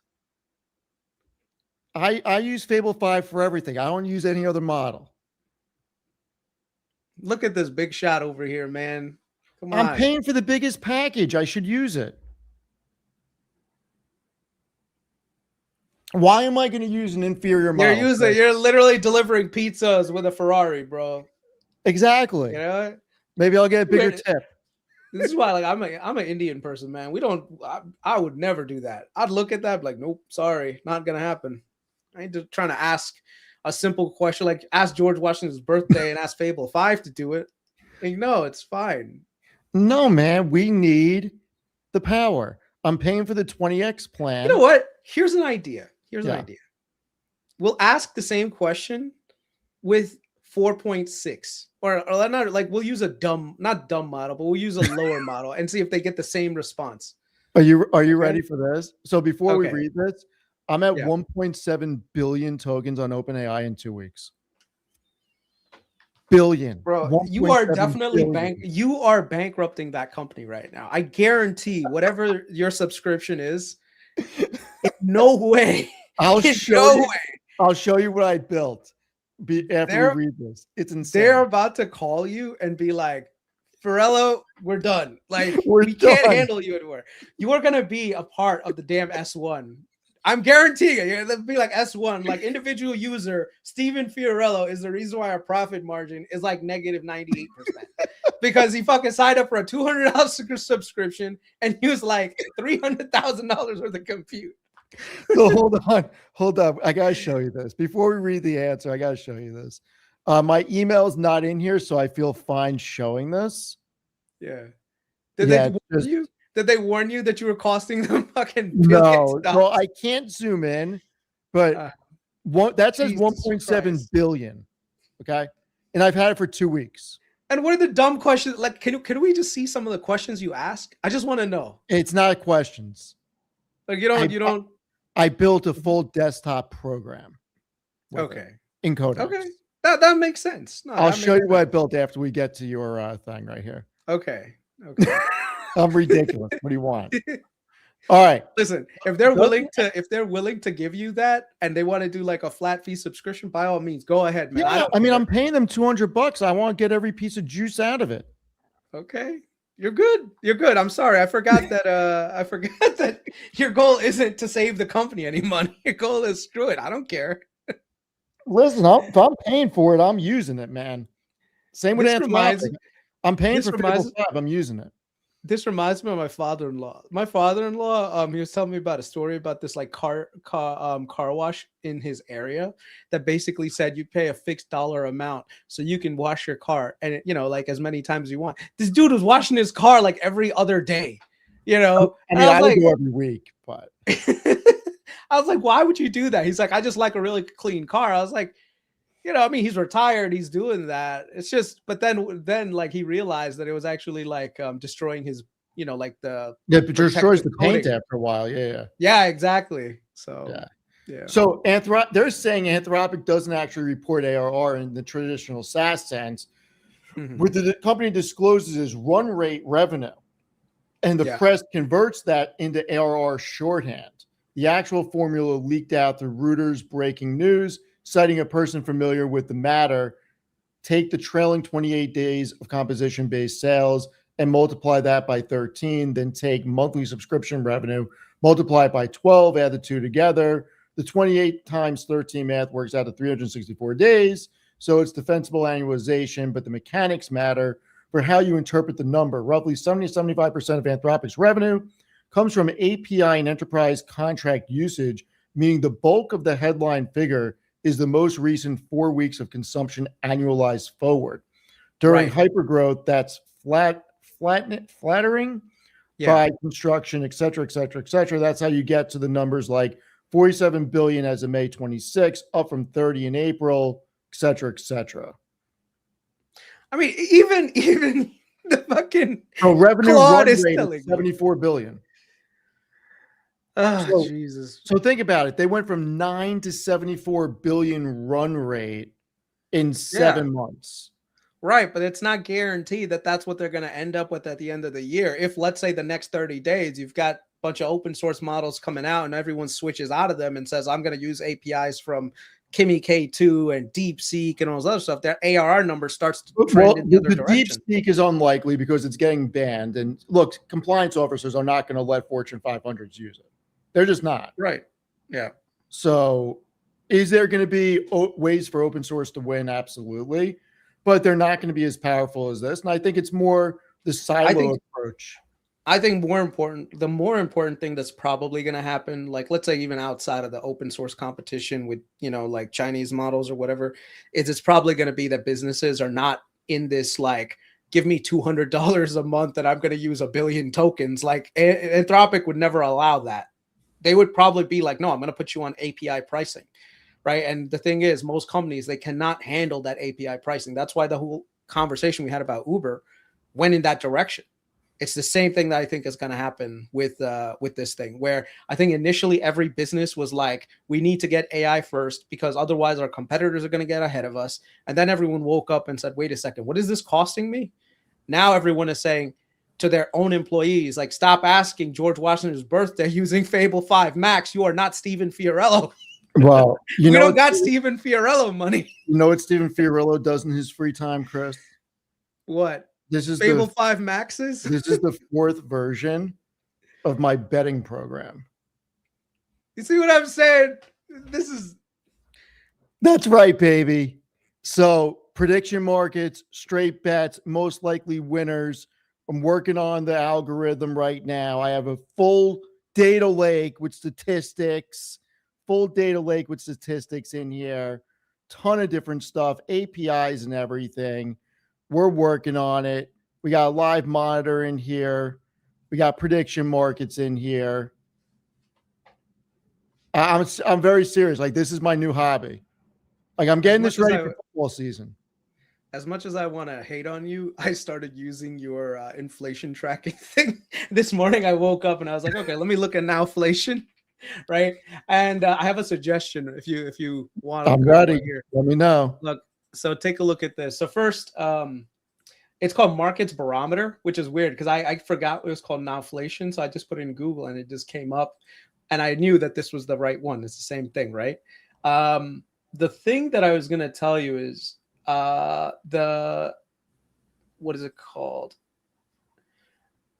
Where is it? Okay, so where was it? Was it in economics? Economy. Okay. So one of the things I was looking at, inflation by countries. So where was it? Countries. Right? So one of the things I wanted to do was compare all the inflation rates against each other, but I wanted to organize it by who has the highest inflation, who has the lowest. There's no way to do that. Oh, I'll fix that. Yeah, so if you just, if you can make this droppable, so you just click on it so it organizes, like who has the highest, per capita GDP, you click on it, it comes up, who's got the highest 10-year, lowest 10-year, like, and this way you can kind of see like, what is it like, like an example is like Switzerland has super low, what's that, inflation right now, but I'd have to like scroll down and look for that, where I'd have to search. So go back to the top. That was go all the way to the top. So that was in where was it? Economy, countries? What? Or countries? Yeah, world economy. I'm doing it right now for you. Yeah. I'm going into the other computer. Yeah, so this was really cool. By the way, Mexico is in North America, right? Or is it Latin America? I mean, I consider it North America. But well, you need more countries in Latin America then, man, because I'm pretty sure there's more. There's more, man. Brazil, Now, Mexico, Argentina. Countries. Let's take a picture of this. Boom, boom, boom. Okay. Is Mexico Central America? It could be. I'm not sure. I always wonder. Is North America? Hold on. Is Mexico considered North America? I would think so, because yes, North America. Yeah, Mexico is part of the North. Is a continent of North America. All right, so I'm making this sortable right now. Anything else you want on this? You tell me. If I see anything, I'll let you know. But yeah, let me know. So that'll be sortable in the next 5 minutes. Yeah, that would be really cool, because then like I said, you can compare the different inflation rates across across the thing. This is really cool too. Maybe a comparison over here if you want to, but it's not necessary. Be able to compare multiple. What are you looking at? Okay, that's fine. Multiple. Okay. Don't overcomplicate it. Like the data's. This is what I have tokens for, Chris. I understand that, but look, from a user standpoint, if you have to go through a lot of things to get what you're looking for, it's not helpful. You want to make sure that it's as clean as possible, so you're not giving like unnecessary information. Even if you can token max it into existence, it's like one of those things that no one gives a shit about, but if it's occupying space, then you don't necessarily need it. You know what I mean? Like when I look at your Nowflation thing, it's really cool, but there's a lot of stuff that's like condensed in there, and it's like my favorite. I'll tell you what my favorite thing is. This is my favorite so far. Like I like looking at this 24-month heat map. Heat map. Now, the only thing that I would say that would be cool here is that if it was sort of, and this is not necessary to do, by the way, but if you had like a size chart, where basically you have like a fixed square, but then you can see like what percentage of the inflation is coming from shelter, right? Or what percentage is coming from motor vehicles. So, it's like motor vehicles right now is 30%. So you can see majority, you would take the weighting of shelter. I mean, not shelter, sorry. You would take the weighting of motor vehicle, and then you would actually make it like bigger. And so people can like see like that. That's one of the things that's bad. And it's the same thing, by the way, over here. If you could, so go up to the basket tree map. Okay, let's see. That right there.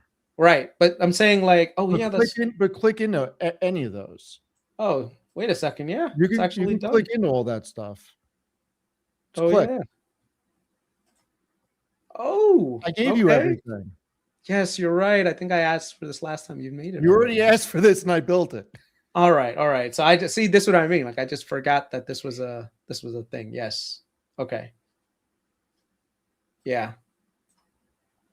Okay, so electricity and motor oil are the main culprits right now. And you can actually click on this and oh yeah, I remember this. We had this discussion. Yep. Yeah. You don't remember you were my beta tester for this? I remember now. I remember. Okay. This has to maybe make it a little bit smaller. Is it just my screen, or is it? Okay, utilities is right here. Utilities, gas, shelter. Okay, cool. Let's see, shelter owned 2%, and then okay, cool, man. And I made a new feature today. Okay. On my platform for I'm a little out of my mind sometimes. Mm-hmm. And I wanted to look at like all the dividend champions and all that stuff. By the way, you should probably get rid of one-day change if you want to take a look here, because you can't measure this one day at a time. So there's no one-day change, or there's no week-over-week change. There's only one figure. So this can probably go away. This can probably go away. Get rid of those. Yeah. Month-over-month. Well, right now, I'm actually. It's going to get screwed up because I'm editing the site right now. So yeah. Yeah. But yeah, I made a little update to my system with all the dividend champions and dividend aristocrats and kings and whatnot. And I have my dividend clock of all these companies that pay dividends, right? Mhm. I mean, I got a little crazy with this. There's 53 kings, 94 champions, 379 contenders, 200 challengers, et cetera, et cetera. Crazy part, we got a screener. You just want to see dividend kings? Oh, I forgot aristocrats. Silly me. You want to see all the dividend kings? We got them with every metric you could want. I got my portfolio x-ray on here, which honestly, I don't even know if it works. I haven't even looked at it yet. I built so much shit. So you can build your portfolio in here. It'll give you a whole snapshot. Yield versus growth on all this stuff. What's accelerating? I got some crazy stuff on here that I built, Chris. I like it. It's cool. It's going a little slow though. I don't know why. The racetrack is pretty cool. Your payback racetrack on this. And then Shutterstock's gonna go bankrupt sooner. Yeah, So we could put whatever companies you own that pays a dividend and how many shares, and it'll map out your monthly paychecks from when all the dividends come in.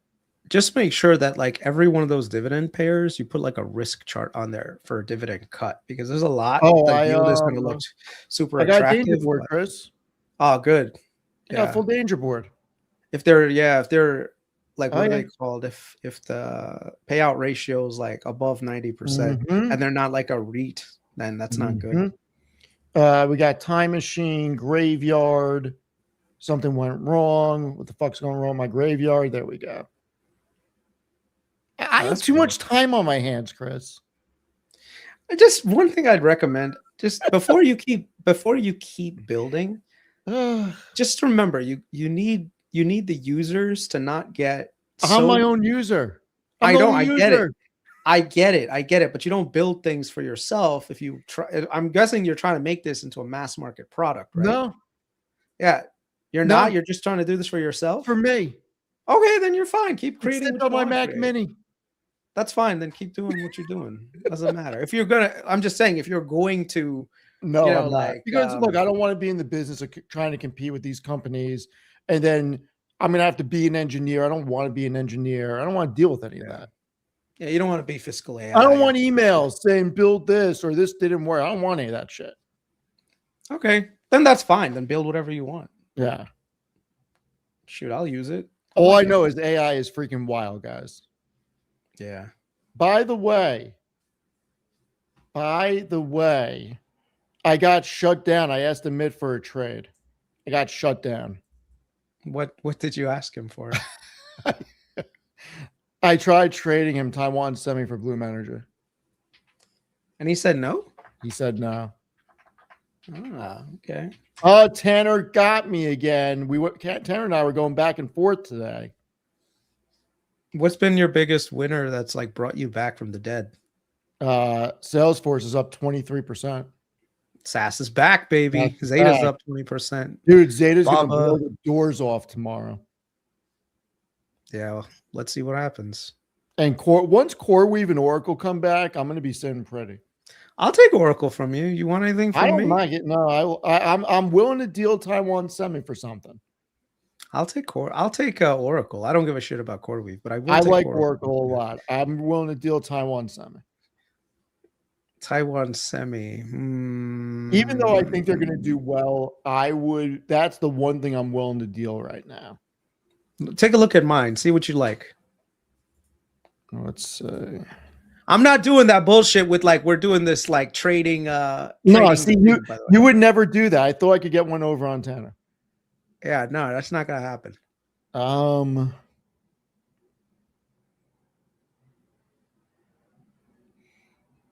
The only thing that I really would say, I mean, you're not going to want to get rid of it. I would take service now. You'll never get rid of it. Ask me in about 6 months, and ask you in 6 months. So what I had said to Amit is we should do another draft December 30th or 31st or January 1st, somewhere around then. And then when this one closes out, we don't redo this one in June. That way we're always on an annualized basis. Okay. You know what? I feel dumb because a lot of the picks that I had were like, this is not you. I don't know why you did this. This is not you. You would have never taken this. You would have taken Marvell. I could see you taking Iren, MOD, FTAI, NVT, HUT, and Norwegian you would take. MOH you wouldn't. I would. That's mine. That's health insurance. I'd take it. Is it? I feel like there's 6 companies in here that's not really you. I thought I could get cute because we were able to trade this time, right? And I was like, well, these things are riding high and the momentum is with them and the momentum can keep going for at least a quarter. Turns out the momentum was wrong. But I think some of these guys like Iren, I think could come back, especially if they get a couple of good deals in them. So I'm not like worried. I feel bad for what's his name? Jason. Jason's got a lot of exposure to the build out. I mean, that thing, like GFS, what's GFS? Global Foundry, I think. Oh, damn. 41%? The only one that's bottoming right now, I think that would be very attractive, is probably Nebius. That's the only one that I'd probably like look for. The rest, you can keep.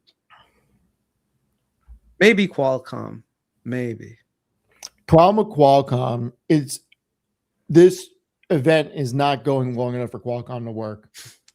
Someone said Jason exposed like Leopold. Like Leopold. And then there was Matt. Fucking Matt. He has a little bit of exposure to AI via Micron, and that's it. Everything else is like, I think Vistra and NEE, which is power company. So that's not. So let's end on this. Are you bullish SoFi? Everybody's been asking me, and I have not talked to you about this. I am bullish to the degree that they're constantly moving the floor higher and higher, and I don't understand how people like. Okay, look, SoFi to me is a bank. Okay, banks have this ability to generate significant amounts of returns, but they do it in a way that like it scales higher and higher over time, right? So when you see these crazy spikes, like when SoFi got to $35, it's easy to get bearish. Do you know why? Because they're trading at 4 times tangible book. But Anthony Noto, being a smart person, did what every smart person, the CEO, would do. They said, look, my stock is way overvalued right now. What am I going to do? Issue shares, take that. It was a $3 billion share issuance, by the way, at $27. They took that money, put it on their balance sheet. Now their CET1 ratio is what?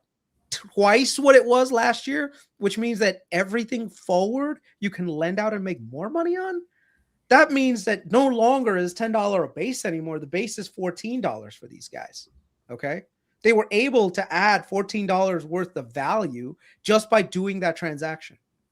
And you look at the current environment with rates and where loans are, where they're able to deploy capital, long term, this is actually going to work out better for them that we're not in a cutting environment right now. Not only that, but remember, the bank's business is just very simple. They borrow short, they lend long. That's it. They take money for 3% to people that put their money with SoFi. They lend it out to people at 9-10%. You make a 7% spread minus any credit losses. That's it. It's a very easy business to understand if you're not trying to justify this as some tech company and tech margins and tech level growth. Even though the company does like rule of 40, I'm like, why? You guys are a bank. You're not going to rule of 40 shouldn't necessarily apply to you, but I'm not going to knock them for it because they do have some technology portion of their, some of their revenue is technology portion. The point that I would say is SoFi is a really, really good trading stock. If this thing dips below like 14, it is an easy buy. But if this thing starts to go parabolic and goes like above $22, $23, you're looking at a lot more risk than you know. So I would say just follow the trend. every time these guys earn money, they're not taking that money and paying it in dividends and doing share buybacks. What are they doing, Steven? Because you had an interview with the guy.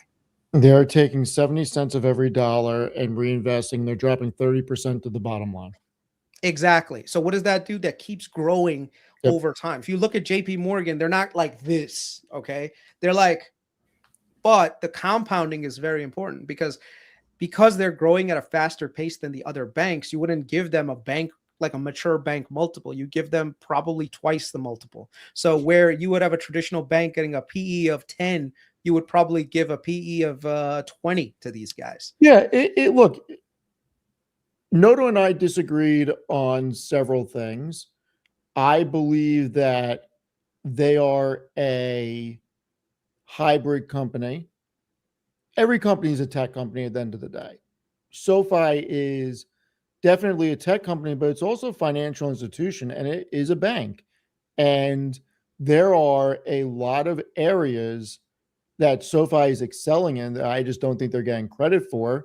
But at the same time, I do believe that they are getting some of the benefit of the doubt because they are trading at a higher multiple than pretty much every bank out there. I just don't know if it's high enough considering they continuously are growing 30 to 40% a quarter. I mean, that's all opinion based and subjective, but over time, my whole philosophy on this is I'm not concerned about SoFi going to 30, 40, 50, or 100. I truly don't care. The money I have in SoFi, I want to keep there for 20 years because I believe that SoFi will compound earnings every year going forward and eventually start paying a dividend. And with the amount of shares I have, I think it's going to be a huge payday down the road. I think when take a chance on it. I think when SoFi bulls get too bullish, that's a perfect time to sell some far out of the money covered calls and enjoy them losing the money. And then when things get too cheap, selling cash secured puts, and basically if you get assigned, you get assigned, but you get assigned at a good price and that's it. I think that's a very simple way. So my bands like last year were like $10 to 20. It's probably now like between 14 and 24. So you're looking at, if you're buying this thing at 24, you're probably taking more risk. If you're buying it, at 14, you're not taking as much risk, because you're getting a discount. And I know that doesn't sound like a lot, but if you think about it on a market cap perspective, at $14 billion, at $14 based on the shares outstanding, it's like what, $20 billion bet? $20 billion roughly? How many shares out? Yeah, how many shares outstanding do they have? Because their share count is growing too. So yeah. So right now, market cap's 21 billion and their shares outstanding is 1.29. 1.29. Yeah, so 1.29 billion. So you're looking at, if it goes to 24, what does that end up being? Like a $40 billion? Not 40. It would be $36 billion bank. $36 billion. Yeah, I mean, the thing that I got annoyed with some of the comments on X was that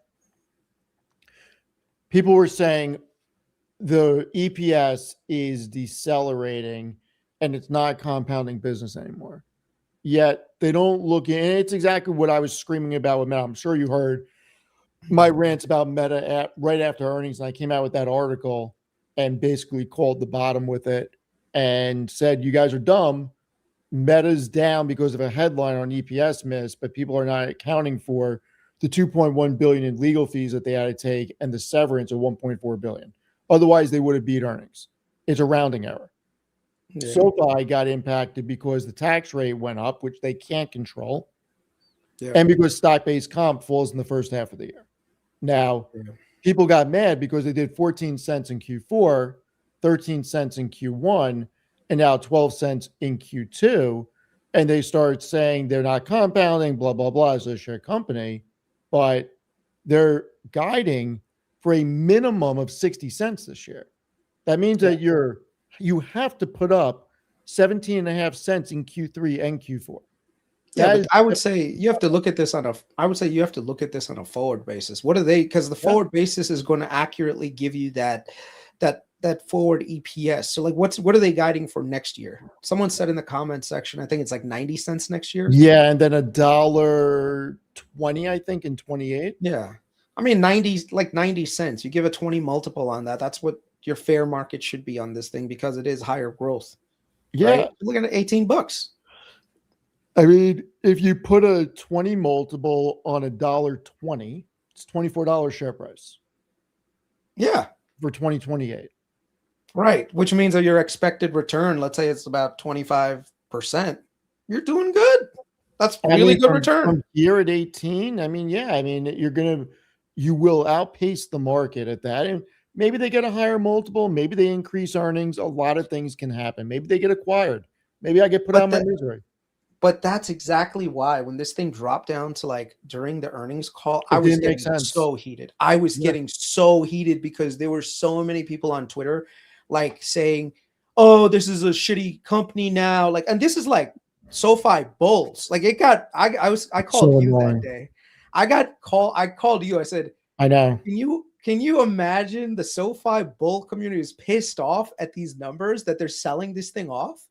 Like it made no sense to me. I was like, this is that time where when you see the company fundamentals are doing better and the market is being stupid, you should buy. Like that is the perfect time to buy. I mean, you're getting a discount. 40% revenue growth wasn't enough. Yeah.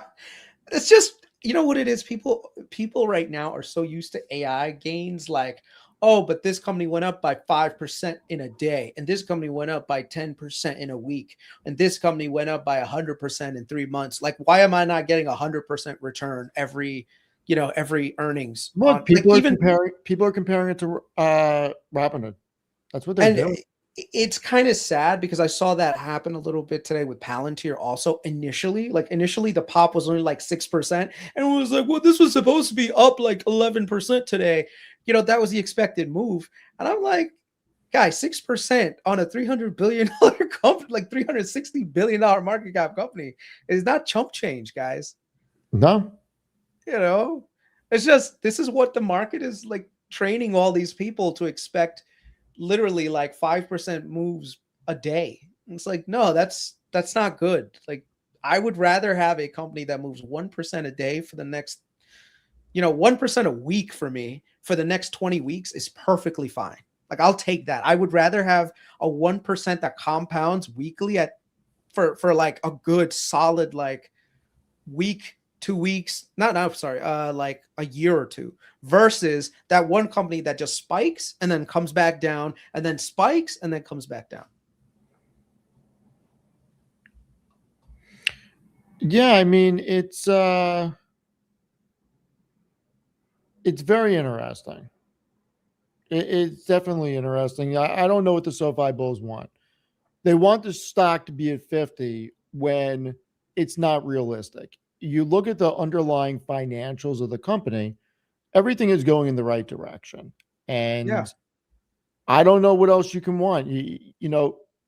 People that are traders, that's not what I'm concerned with. People that are swing traders, I'm not concerned with that. I'm also not concerned with making a lot of money in a short period of time. I could give a shit. I'm looking for long-term compounders. That's why I can sit so comfortably in Meta and say this is a great quarter when you actually look at the underlying business fundamentals. Like if you look at Meta's business fundamentals, they're incredible. Can I just say one thing? Every SoFi bull should be super, super grateful that they have Anthony Noto as a CEO. If Anthony Noto was the CEO, I would fucking sell my shares. Let me tell you guys why. His share-based compensation is based on a price target. SoFi hit its price target. He just basically had to stay there. They didn't have to do that at the money offering. He could have just said, fuck it, from now on, all of our free cash flow is just going to go to buy back shares. I am going to basically milk this thing, create a base around my target to get my money. And then once I get my huge bonus, I leave. I am done. The CEO of Fiserv did exactly that. His bonus was directly towards share, a share price. This guy came in, bought a bunch of shares, took on a fuck ton of debt, left the company in a really shitty place, but he got his bonus. He got his, time-based thing. And then what happened? The next guy that came along looked at this and said, look, you basically left me with a company with a crap ton of debt. Yeah, the share count is lower, but I have to now untangle literally all this extra debt and leverage. Anthony Noto didn't do that. What did he do? He said, screw the share price. I need to create value for shareholders long-term, took that money and is now going to recycle that. And that recycled capital is going to propel their growth for the next 5 years. That $3 billion just landed you a 20% growth rate, at least for the next 3 years. Because now you're able to, go ahead. If Noto did not care about the company, okay, he could have very easily shifted the ideology from 70% toward growth and 30% toward earnings to 60% toward earnings, 40% to growth, to try to juice the earnings, like you said, to hit the 35 band and hit the 45 band for his performance-based units. He didn't. Yeah, but then what happens? What happens? Right after he gets his money, He's leaving. Gone. I'm done. And so that this guy has shareholders' best interests at heart, and that he's looking to do the right thing for the long term. Yeah. That's why I'm very comfortable with him at the helm. Yeah, I'm telling you, a lot of people, they really need to look at the numbers and ask themselves, like, is this CEO just in it for himself, or is he actually trying to do right by shareholders long term? I would say long term, Noto is the guy you want to have, and that action right there. Peter Beck did the same exact thing. He saw, wait a second, my share price is higher, right? I could keep this thing juiced up, or I can go out there, use my share price to buy Iridium, generate real cash flow that now I can use to basically keep the company going for another, 10 years without having to dip into the market via more at the money offerings and dilution. Now, what did that do? That cratered Rocket Lab share price, right? It went from 150 down to like 60, but it also made sure that now $60 is more of a floor price for Rocket Lab than it is a aspirational target like it was 2 years ago. I mean, you have to read into these things. A lot of these short-term moves are very interesting when you just, it seems they seem very shareholder unfriendly on their face, right? Where I see sometimes they'll do like an at the money offering when things are like overvalued, but no, that's what you want. Like, look at Palantir. What is Carp not doing right now? They're not buying back shares. Well, he can. He's a defense company. That's the bullshit that they use. I don't believe that one bit. Well, I don't believe that one bit. No, Lockheed's not buying back. Neither is Raytheon. I don't think it's bullshit. I don't think that. I don't think that's real. I think it's un-American what's happening. I think they should be allowed to buy back shares of their companies. They weren't buying back shares before the moratorium happened either, Stephen. They know that capital is better used right now to sit back and wait. When the growth starts slowing down and the share price starts to go down, that's when you use that capital to basically use portions of it to buy back shares at a cheaper price, or you do an acquisition that helps your growth rate sustain long term. That's what I think. Palantir's now has $9 billion in cash. What do you do? I keep stacking. You're getting a nice 5.5-6% dividend. I mean, what is that thing called on your treasuries? What's the point of? Look, what are you going to do? You're going to buy back your shares right now at a 150 PE and destroy shareholder value? I mean, this is going to sound so stupid. I want them to buy Anduril. They can't. They don't have enough capital to do it. Imagine if they bought Anduril's worth $100 billion. If they just issued shares and just bought Anduril. They can't. They can't do it. There's no way to do it. This is like $100 billion. Do you know how big of a digest that would be? It'd be huge. Yeah. Anduril was like the CEO of Anduril right now, Brian Tiff. He used to work for Palantir. Yep. So I would say there was an opportunity to buy Anduril, probably like buy into Anduril like a long time ago for these guys because of their connections, but Yeah, I mean, Palantir, I don't know what they can do other than just sit on the cash right now. But you got to think with the defense budget probably coming in at $1.4 trillion, there's probably more opportunities out there for them. Yeah. If the Palantir might have bought back some shares, but it wasn't a very meaningful thing. It might have been like the smallest thing. It was for a headline. Yeah. It was like $100 million. It was for a headline. Yeah. So All right. Gonna close it out. I gotta finish coding for the night. Working on a few other things. Gotta get my algorithm ready for football season. All right. Just gonna do betting markets. Use your algorithm to bet for you. Listen, I want to become a sharp on the side. All right. And I don't have the time to study everything. You say you want to be a shark on the side? Sharp on the side. A sharp. Yeah, sharp. What's a sharp? So is Tommy Dimes still in the chat? If Tommy Dimes is in the chat, he can tell us what a sharp is. But it's basically gamblers who have an edge on sports betting. Okay. Like there's these guys that get down to the wind velocity at the stadiums. Really? Yeah. Oh, yeah. Like I started reading about it. Like there's guys that legitimately look at wind velocity, righties versus lefty batters, where the wind is supposed to blow in from, and all that stuff. Like it gets crazy. I don't know, man. I mean, there are like, that's like what was it? I forgot the term for it. Markov signals. Like that's what happens in the markets where it's like you have like unrelated things. Like I told you, like that's what Renaissance Technology does with their algo. Is that what you're talking about? I'm not sure. Like this? I'm not familiar with what they do. Here, let me show you. If you can find the right like thing, then you can actually get it. So this is Markov numbers, and so Renaissance uses. Hold on.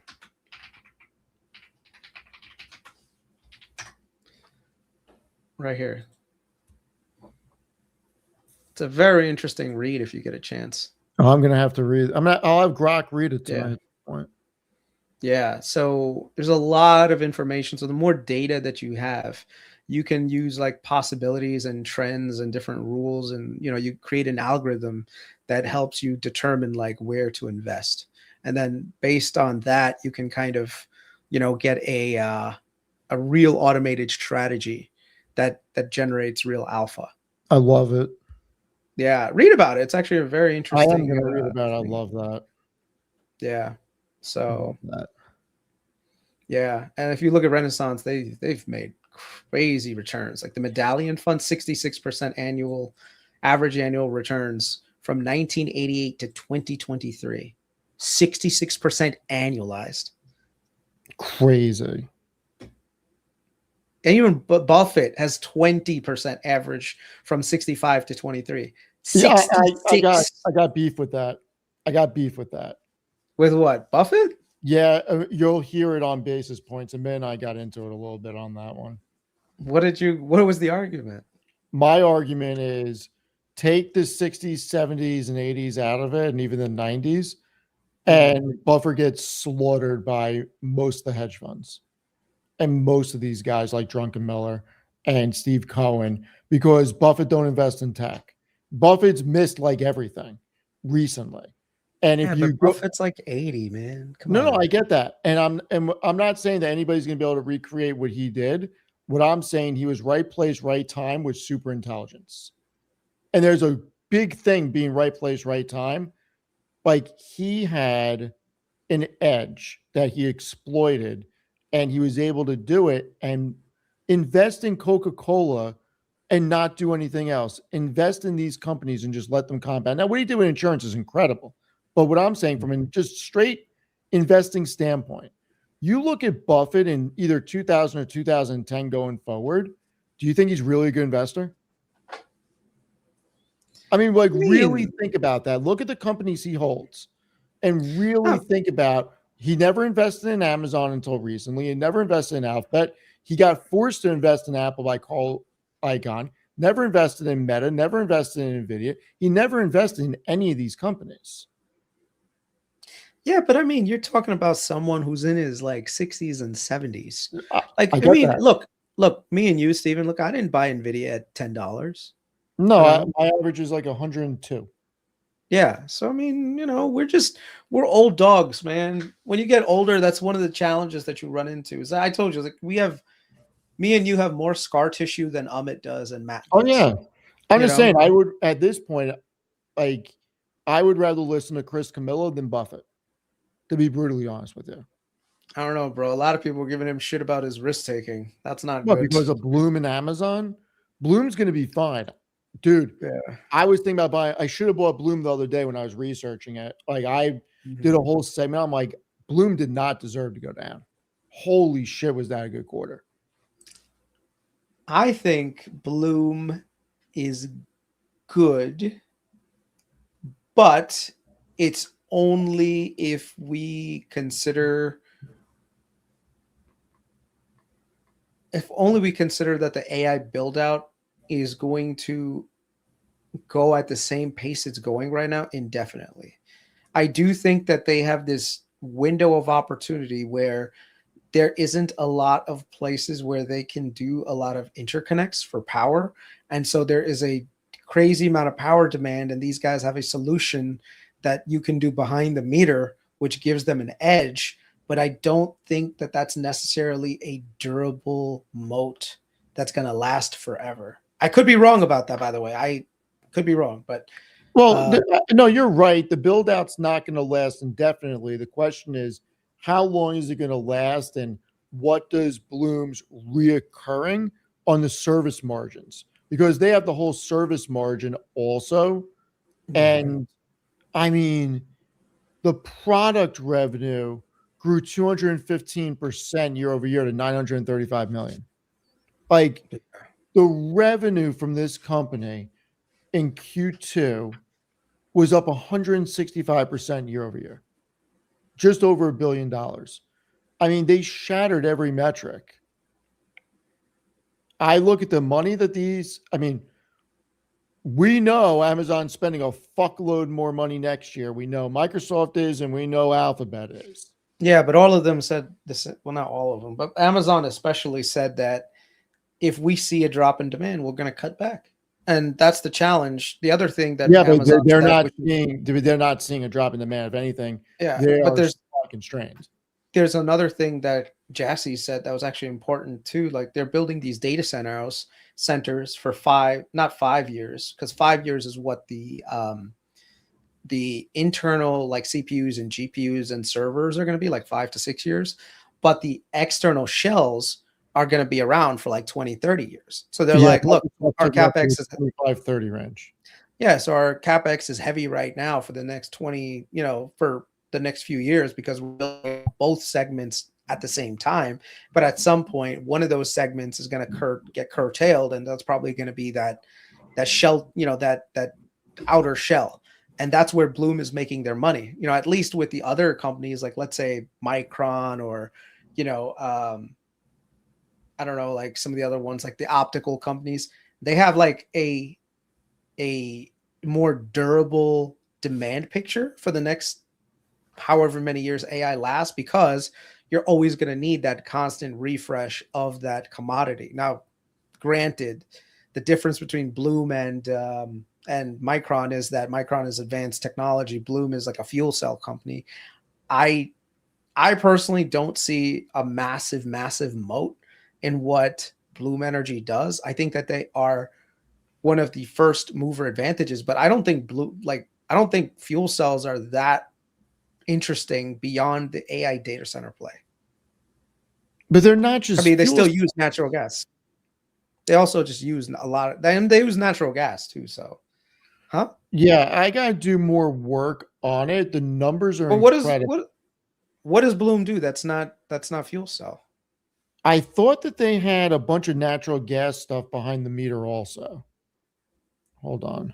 As far as I know, they make boxes that converts natural gas to electricity. They use what is it called? Silicon something.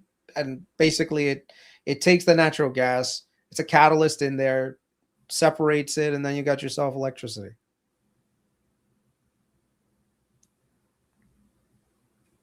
Bloom uses natural gas.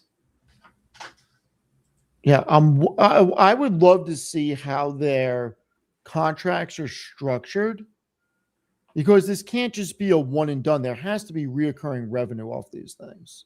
Well, I mean, service probably. If these things go down, they need someone to come and repair it, right? Maybe they do a rental thing. I don't know. I don't know what their business model is, by the way. So I need to do more research. Are they doing it like they're providing the box and, the box ends up being that fixed cost, and then they have like a service contract associated with it for the next 10, 20 years, whatever, for the life of the thing. I mean, this is not a new company. They've been around for from what I can tell, forever, like almost like 10, 15 years. Yeah, I thought that they made money on the reoccurring, but I'm not 100% sure on that. All I know is that when they attacked U.S. base in Kuwait. What? The Iranians attacked again? What the fuck? Is oil prices look? I always find whenever I see news, the first thing I do is check oil prices, because oil prices dictate whether or not that's real or not. Brent's up, so it could have. Let's see. It's only up 1%.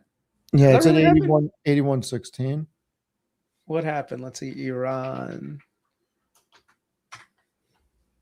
Let's see. Breaking. U.S. military base in northern Kuwait has been hit directly by Iranian drones. Great. A ton have happened in the markets. Hold on. Trump. Let me see. Latest. I don't know what's real anymore, man. Did it just happen?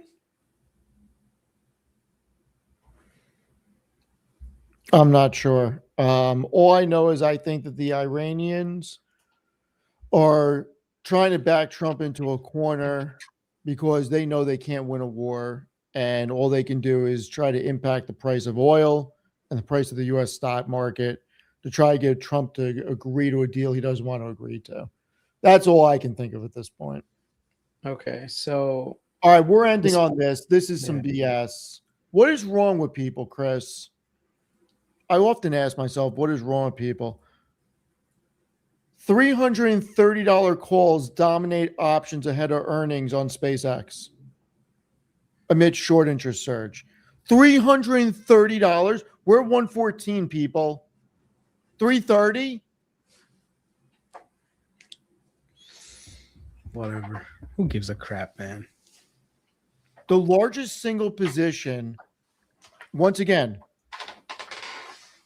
When was it opened? When was it opened? Single position, 450,000 and change calls. 330 strike. What is happening?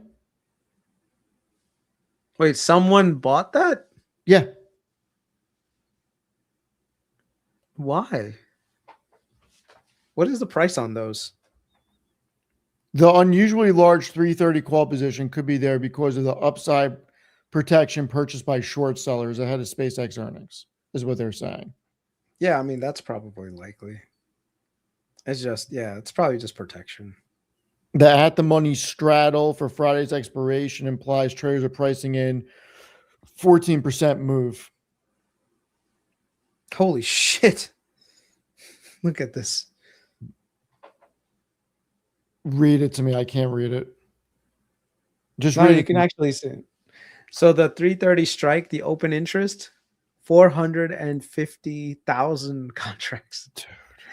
For 33 cents. What is wrong with these people? No, nothing's wrong. I mean, I think it's just a hedge. I don't think that's real. Yeah, it's not real. I'm looking at some of the other strikes all over the place, and they're nowhere near it. Yeah, it's definitely just a algorithmic thing. People like gambling, baby. What's the expected move on SpaceX? They're saying 14% either direction. Let's see if there is a condor play. Condors. Let's see. $90. And then we got AMD earnings tomorrow. We got tomorrow's a big day.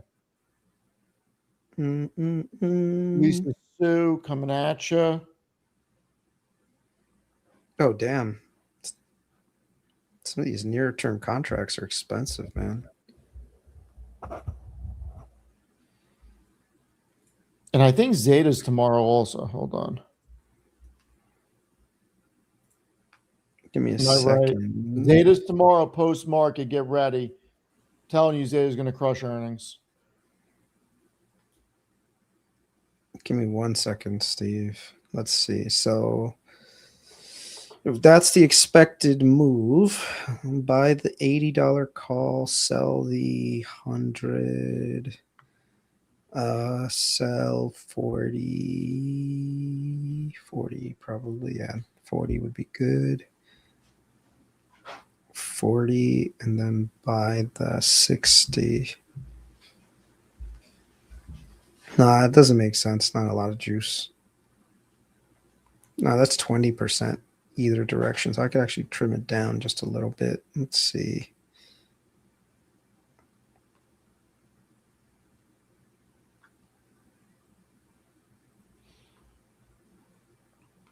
Yeah, it's wild, man. 20.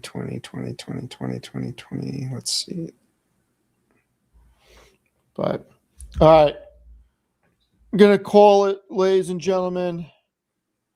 It's past midnight. I need to get some sleep. All right. See you later. Thank you, everybody, for joining. Please go follow Kris. We'll see you tomorrow.